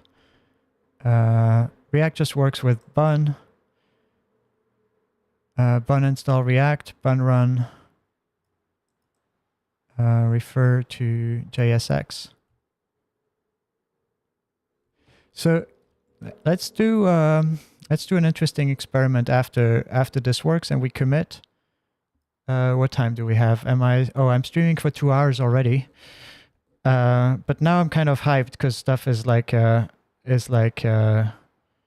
getting better.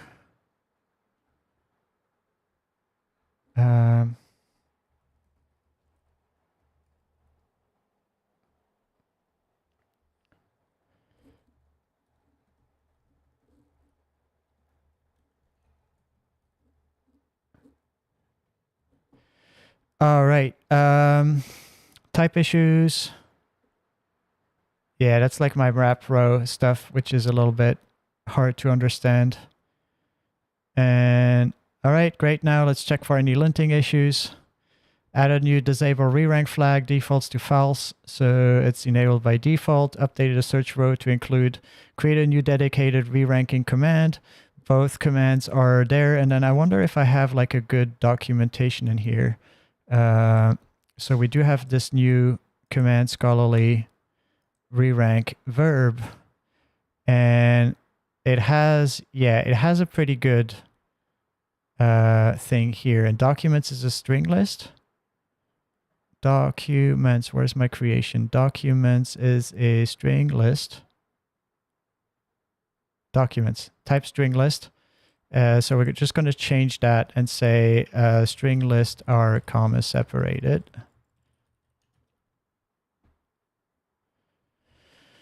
And again, this is like prompts that I need to build for my framework that are going to be a little bit more robust. So now if we do apps scholarly, we should have, not only should it build, but we should have a re-rank, and the re-rank should give us some documentation. And unable to redefine short flag set, it's already used for the documents flag. What?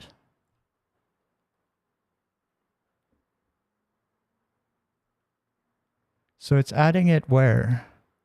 Command execute. What is the -d? So I'm going to remove this in here, and we'll just see what takes the place of -d. Long help. What's the -d that I have in here? Oh, debug. Enable debug logging. Where is that? Is that in main? Is that in root? Yeah, I don't need a shorthand for debug. There we go. And then now if we go to re-rank, I can now undo this and have -d. So if I run rerank again with just the help, then it will give us some examples. We can do documents about quantum computing, documents about quantum algorithms. I can re-rank maybe this one here. Oops, 2 verbs too much. Failed to re-rank documents, returned non-unprocessable entity, which was interesting. What we're doing here, oh, go llama. This is ollama. Where are we running our Python thing? So unprocessable entity. How can I run this with log debug? With debug logging. Logging, basic config, logging, debug, map get, log level, map, debug, debug, debug, debug. There's not much logging in here, is there? Or why is it not getting the proper logging setup? Log file, OS environment, get. So is the log level maybe set in the environment? No. So we should be doing this. Logger.info. Oh shit, I don't have autocomplete, so that means I can't program. Archive reranker, server py, and then we're just going to do logger.info using debug logging level. Cool. And add launch JSON entry.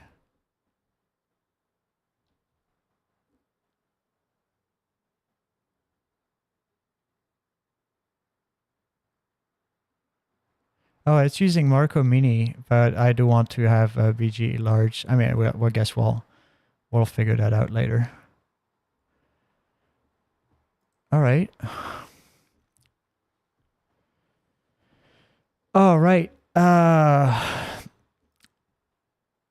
We are going to go to the debug. We're going to go to launch archive reranker server. No. We're going to run this. Hopefully it's going to run debug logging with log file debug. And then I'm just going to go hit it again with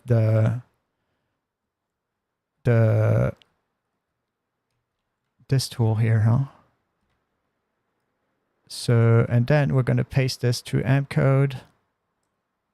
How many tokens are we? 34%. So that's good. And then here on processable entity, we're going to say add more debug logging. Add more debug logging to better debug this. Then, and if you, no.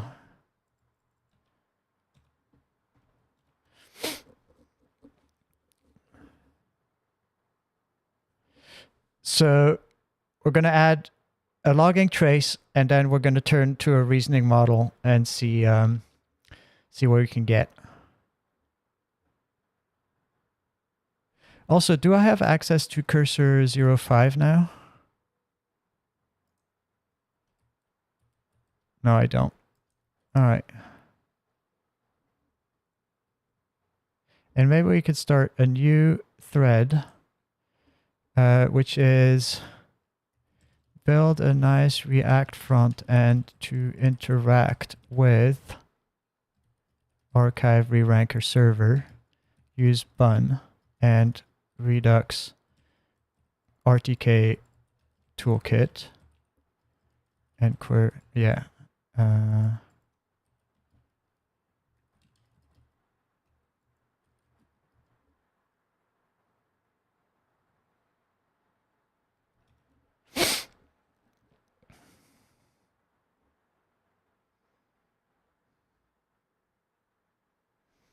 So let's see what it's able to do. Let's see how much money this is going to cost me as well.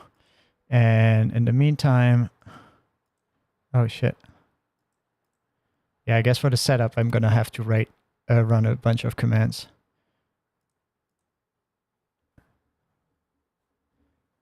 No such file or directory.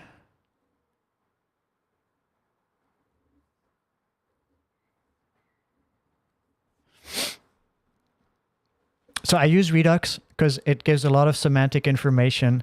It's the reducer pattern. I can use timeline debugging. Just giving a list of the called reducers is usually pretty good for debugging. It's just a great pattern for LLMs. It just works really well.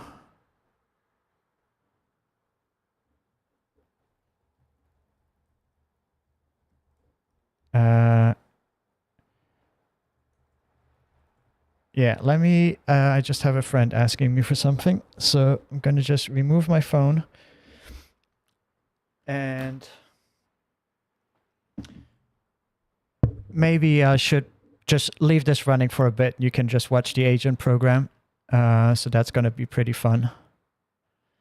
Because it's building a lot. And actually, if I see it stop while I'm doing my little stuff, I will prompt it to do some more.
All right, it looks like it's stopping. So let's see.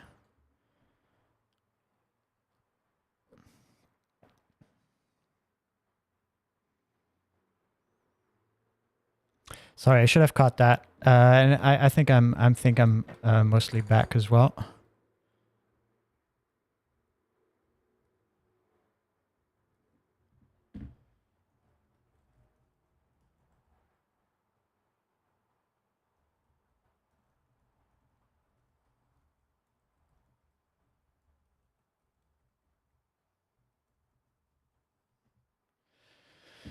All right, let's plug this camera back in.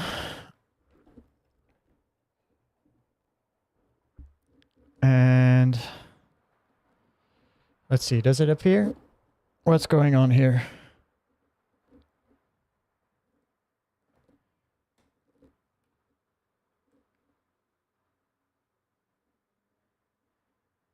Guess my camera's gone, huh?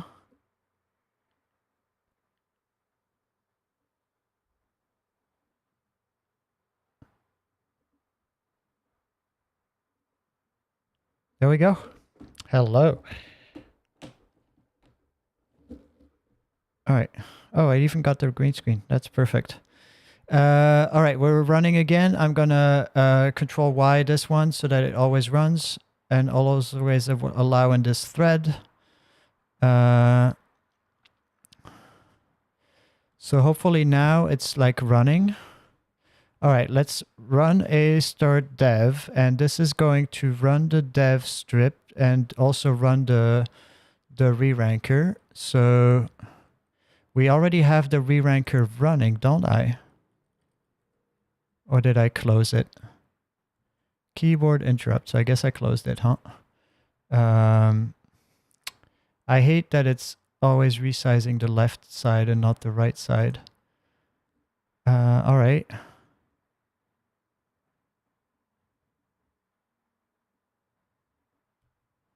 Cool.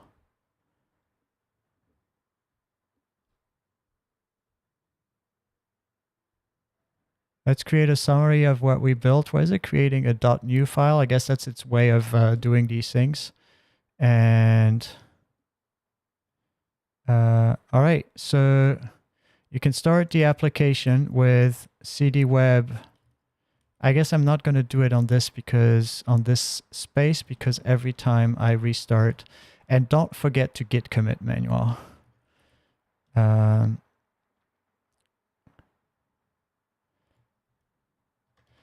Address already in use. So it is running somewhere, huh? I knew it. There it is. It's running in the debugger. That's why.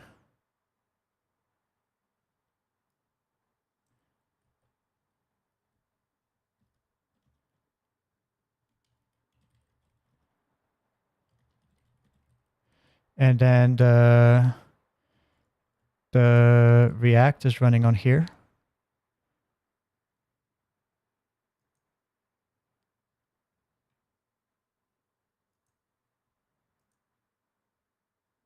Jesus, this is so cool.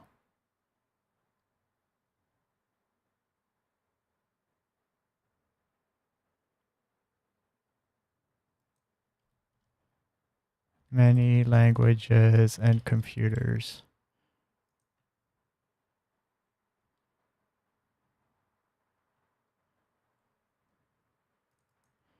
And universities.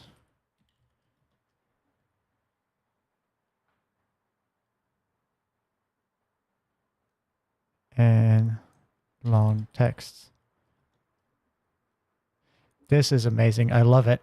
I love it. All right, so what do we have to commit? We can add Python, we can add the commands, we can add the web folder. And we can add, so the readme new, what's in the readme.new? Oh, it's because I renamed the readme, huh? That's why I was like confused. I'm gonna move the readme to the web folder. Yeah, I'm not sure what this is all about, but all right. It says we're at 70K of 64 tokens. I guess that's crazy. Okay, so what I'm gonna add while we're at it, before I need to commit. So git stat, we're gonna add web again, and we're going to do what? Sparkles, add re-ranking and web app. And then what we're gonna do now, left hook 0, it's good. I'll fix the linting later. So while we have so many tokens to go, what I'm going to do, maybe, I was running another script, right? React front end, add reranking support.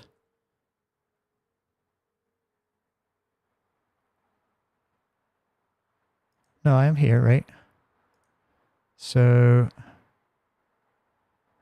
I am going to add an HTTP server that provides an interface and endpoints for each command that we've built, right? So I'm going to say add a serve command to root.go.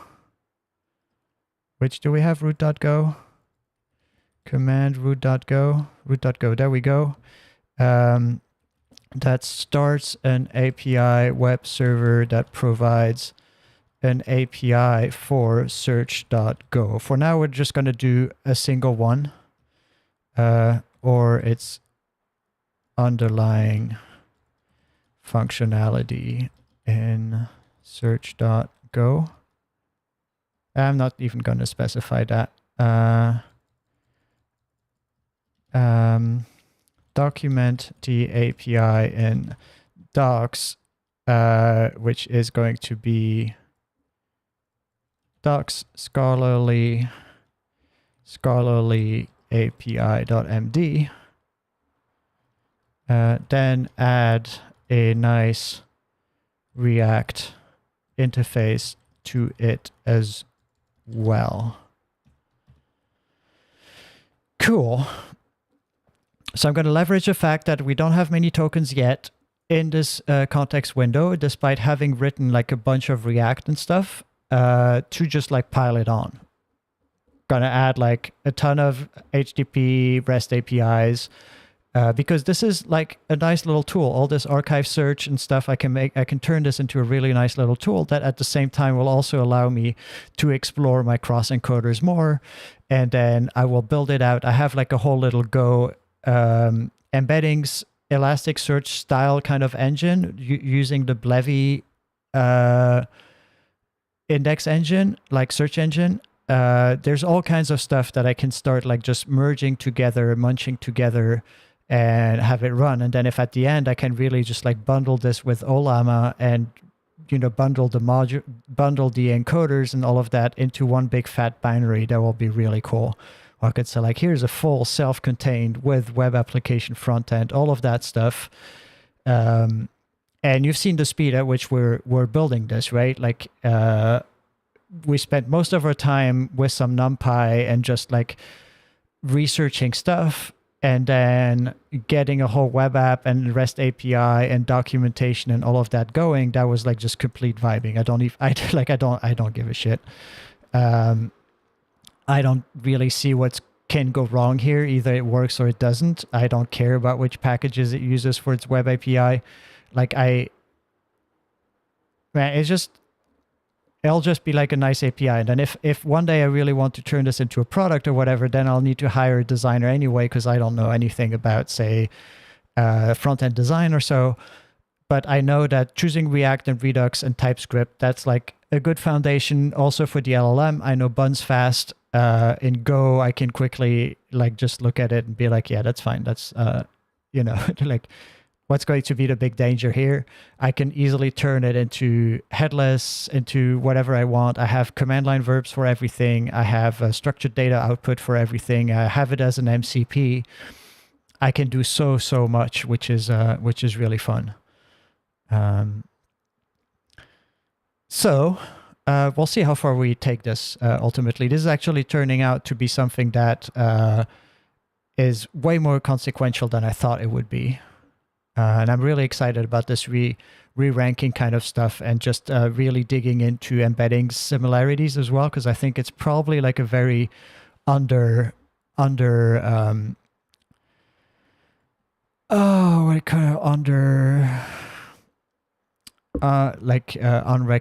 kind of stuff. I don't know.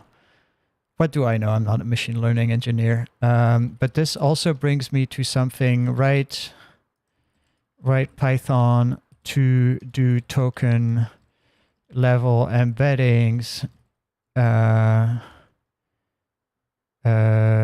I knew what it was, and explain. Maybe I'll know enough to do this, because I want to do semantic chunking and basically have like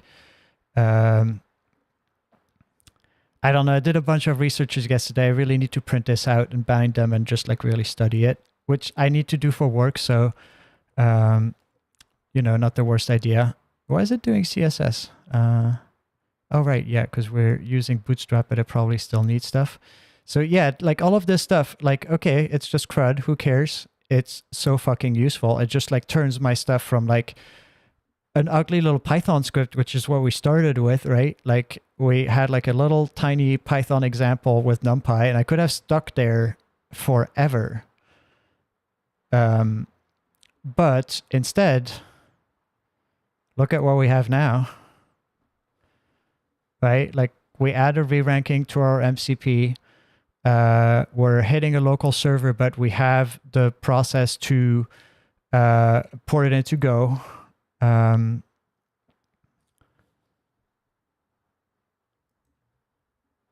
What is it doing here? So this is starting to be a little bit more annoying, but usually it's able to fix it pretty well. And I should just like approve these commands so that it can like loop on itself.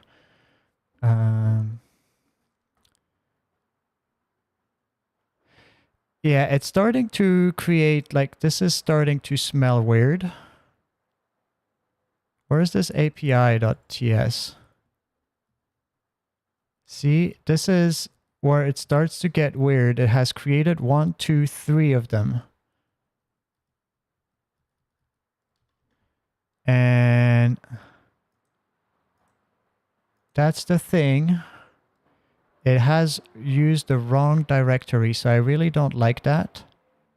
And I should have caught it earlier. I should have caught it earlier. So is there a way to stop? So I wasted a bunch of money here, didn't I? So if I go all the way back here, Scholarly API, create API documentation. Yeah, what I'm going to do is... See, this is the crazy thing. These things are like so clever. Oh, it created a separate one. Okay, yeah, why not? And then we can always ask it to merge it. All right, continue. We're not at 20k tokens anymore, are we? We're at 53. Continue. We'll see how good the two APIs are, the two web applications, and we'll just like ask it to, we'll either keep one and ask it to port whatever functionality is in the other one over, or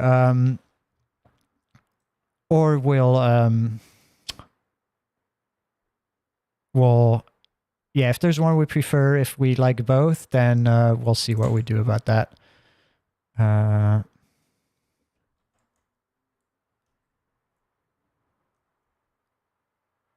it's struggling, huh?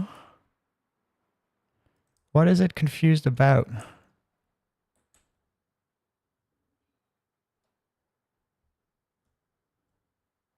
This is a spiral of death loop. I'm not gonna approve this. If this continues spiraling, I'll just tell it to start from scratch. Okay. So now it's starting both together. And after that, we'll obviously probably start a new conversation. I don't know if I'm paying by the token with this. We'll see. But see, it like duplicated the whole thing into like a subdirectory, which is not the worst thing, but also I would have liked it to keep the same React. And I should probably have told it, and I should have probably noticed earlier that it's doing that. But whatever, like it has a chance to also just generate something new that's even cooler than what we had before. So we'll see how far we get here. And then TS expect error. Does this help? Something LLM. Unused. All right.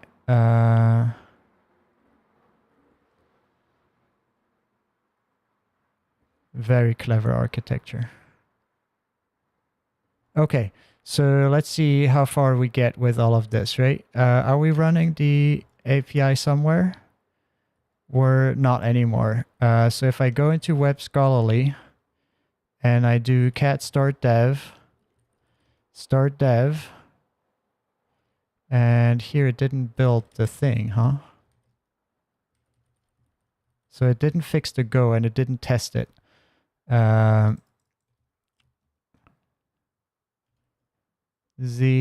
MCP. Cool. And see, this is pretty easy to fix.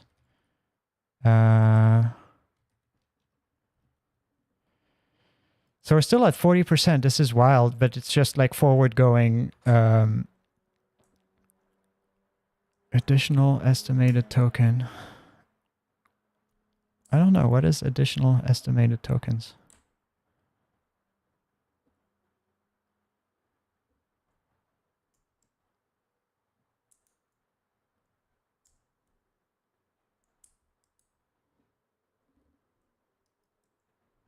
Yeah, so this, it might struggle with this one.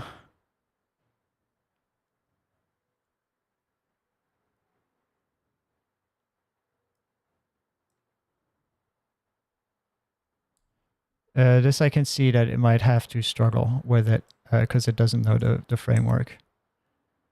Unknown field layers. So I'm going to have it stop here. Because... So I'm going to run a go mod tidy. That's the first thing I'm going to do.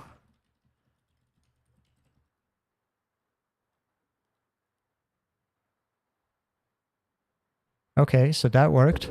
And then the next one here, so this is...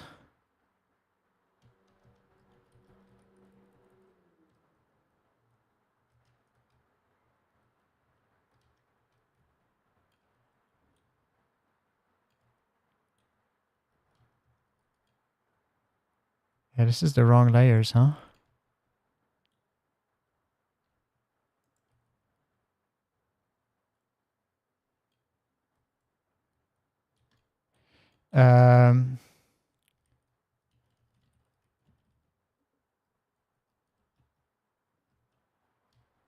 Why is it not doing this?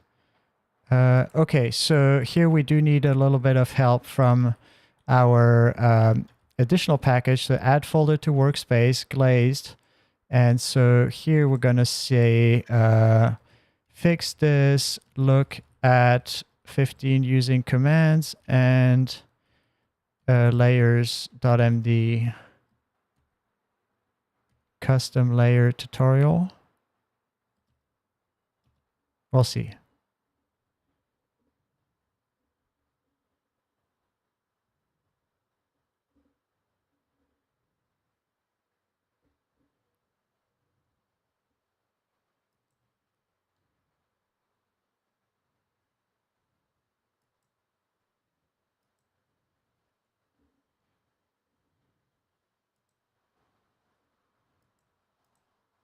So yeah, the serve is weird because it's trying to, let me see.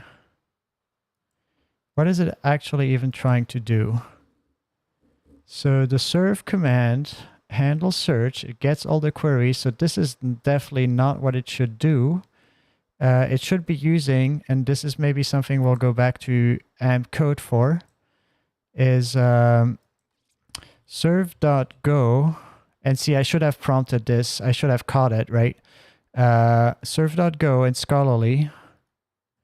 So scholarly serve.go should not try to go through the glazed command, but use search.go straight, right? And then this is under package scholarly. I just want to make sure that search.go in the front end is actually hitting the right tools search. So it's hitting tools search, and then tools search is doing all of that stuff. So actually I do want to hit tools search, which is what we have here directly. Because there's no need in the HTTP to go through the glaze command. Actually, what we could do is expose the glaze command as an HTTP REST endpoint, but I think that was a misguided... At the time, it made sense with very small LLMs to kind of try to squeeze as much out of a single thing, but now it's so easy to just generate the full endpoint that there's no need to try to reuse structs all that much.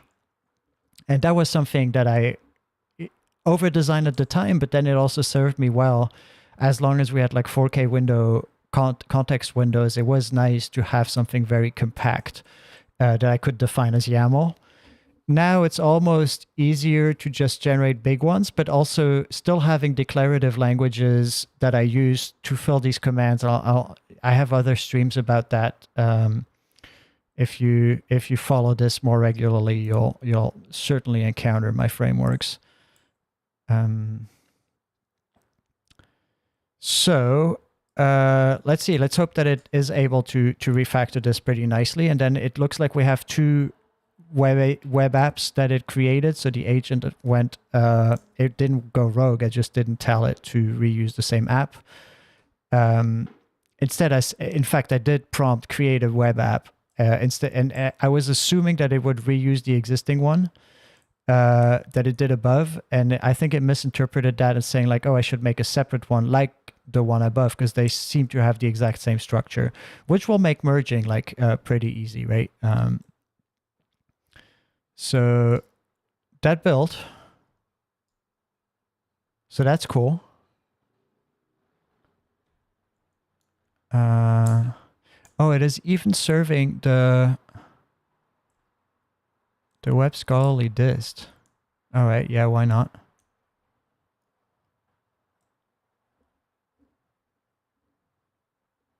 Sure, yeah, you changed one line of code. That would have been all right, huh? And you already created this file as well. You don't need to create it here. No need. So let's try again. This works, right? Cool. And then if I go to localhost 8080, haha, enter search terms, author name Schmidt-Huber, CSAI, work type sources, search papers, no results found for your search criteria. So that's interesting. And then does it say any open access categories? Why is it not hitting anything? So this I should be doing help log level, enable debug logging. And so say add a ton. Oh, actually I should just try it with debug and then log level debug. And then if I do search papers, and actually returns results, right? It just like didn't render them. All right, let's try again. Schmidt-Huber. And then did this return stuff? Yeah, it did return stuff. So so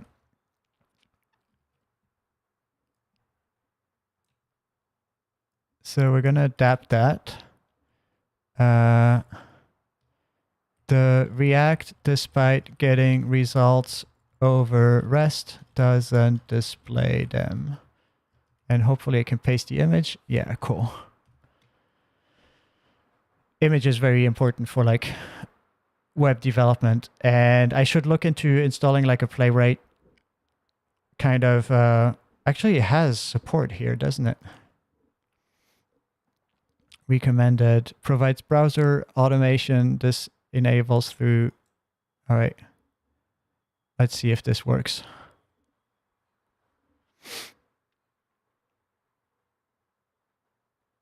Holy shit, it has so many tools. So let's go back to this one here.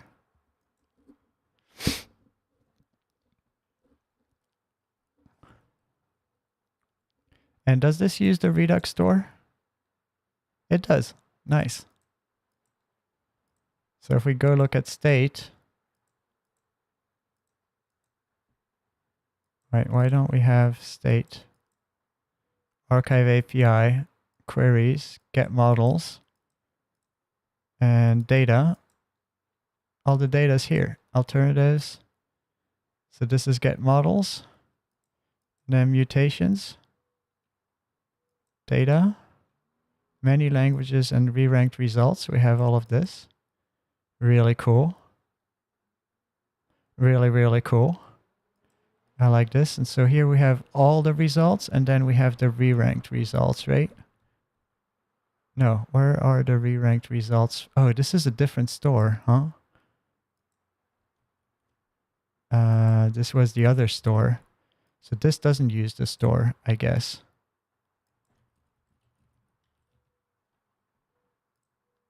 Oh, it uses Axios. I saw that.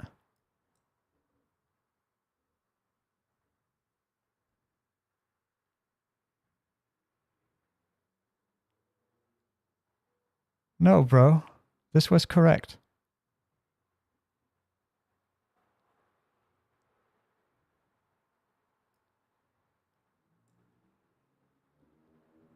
So this was in serve.go, right? It changed our path there.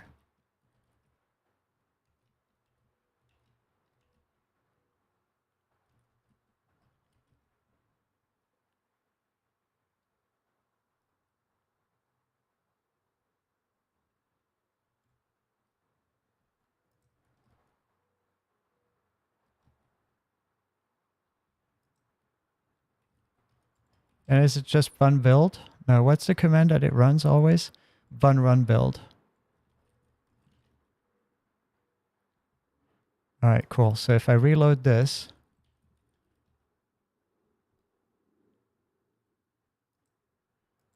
wait, how do I know that it's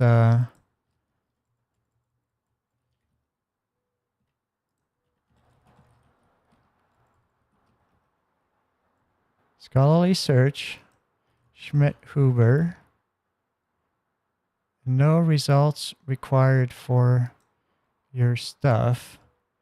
Okay, so I'm going to do add debug logging to the React app and use RTK toolkit and RTK query for the... No, I'm going to use... No, all right. To debug what is going on because it still doesn't work. I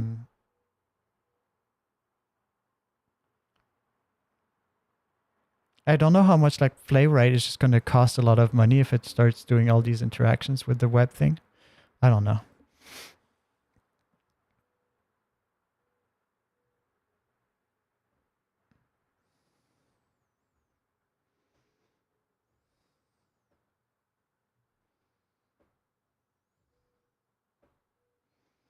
I think it's probably just like not looking at the right field or something stupid like that. We'll see.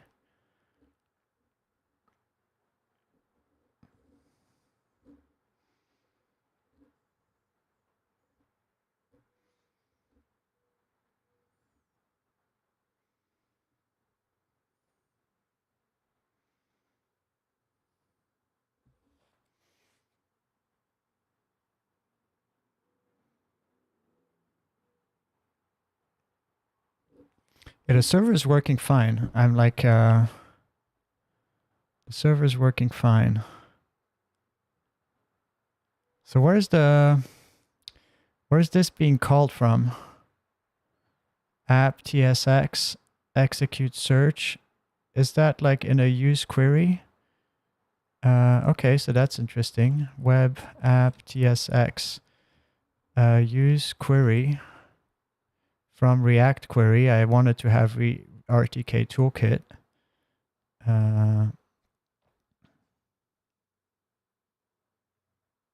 No overload matches this. So I'm actually going to change this. So use RTK toolkit Redux RTK query instead of React query. I don't know why it did that because it was still in the context of the previous app where I had prompted it to use Redux. So maybe that's something I should put into my rules as well, right? Into the agent MD. Something that should just be web guidelines, use bun, React, and RTK query, use TypeScript, and then just do that. Use Bootstrap for styling. And hopefully it will figure out how to like remove the old API code, like the old like interaction code and the React query code. I think it will. It's been pretty good at deleting stuff so far, so we'll see. It's at least removing the right stuff. Might hopefully remove it from the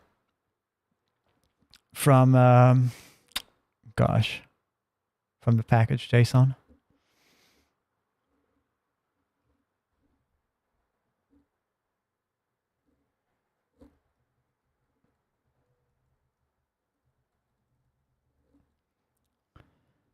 I do want to have this thing show results. Like I am, hopefully this will go fast enough. And I hope that gives people an idea of like agent stuff, because it really has been like kind of a crazy ride to start leveraging these things. And I'm still not like great at it. I still do it like very ad hoc without a plan. There's people that for sure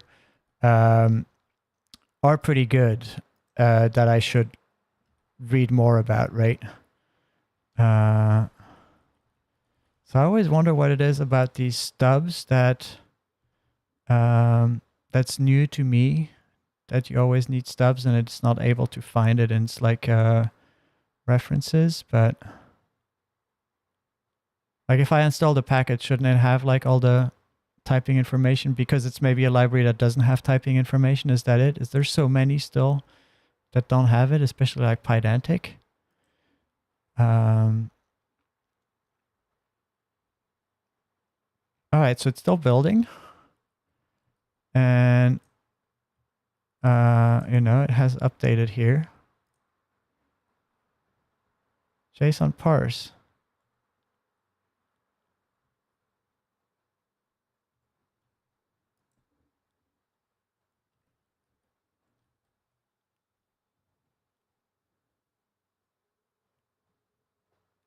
I think this has nothing to do with the site.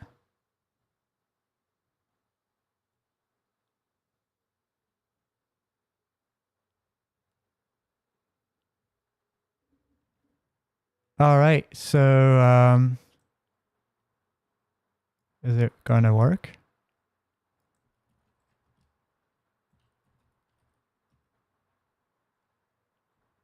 Ha-ha. Ha-ha-ha. Ha-ha. Ha-ha-ha. I don't know what all of this garbage is. That's all the authors, right?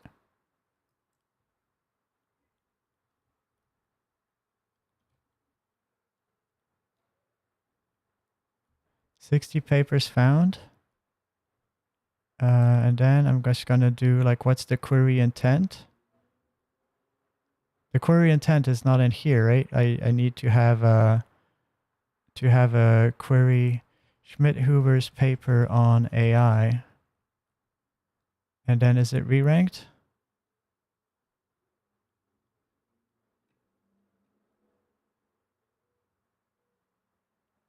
So we could like boost some of the OpenAlex things, because they're now all of it is in order, right? But it doesn't have the re-ranked output in the results, because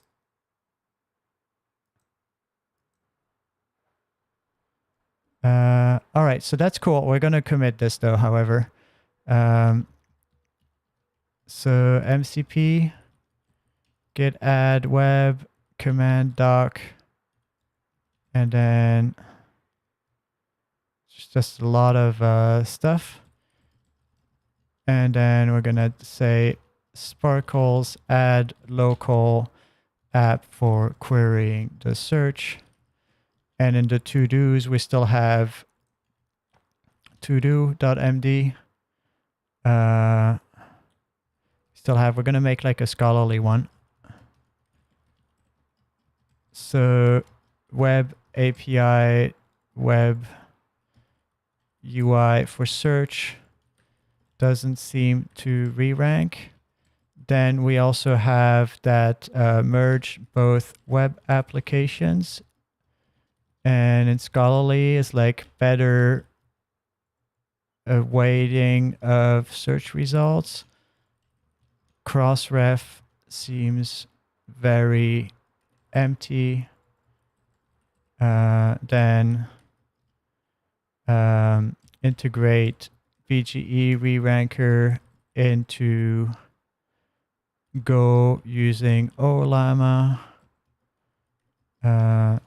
See stuff in labs. What else do we have? Yeah, that's good enough for now. Make web UI for the other verbs.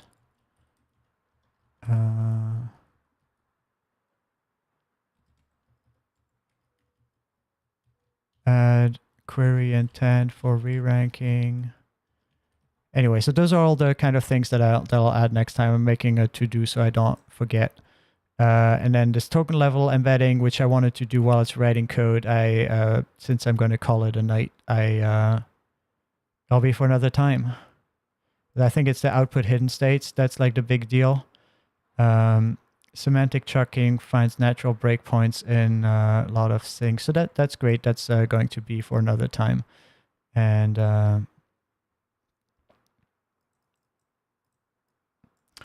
right. This is where memories are kind of like not necessarily the best idea. So I don't know if I can make a new chat where it's temporary. Because it latched on to all the old stuff that I was looking for, and it's like I don't think it's all that helpful. All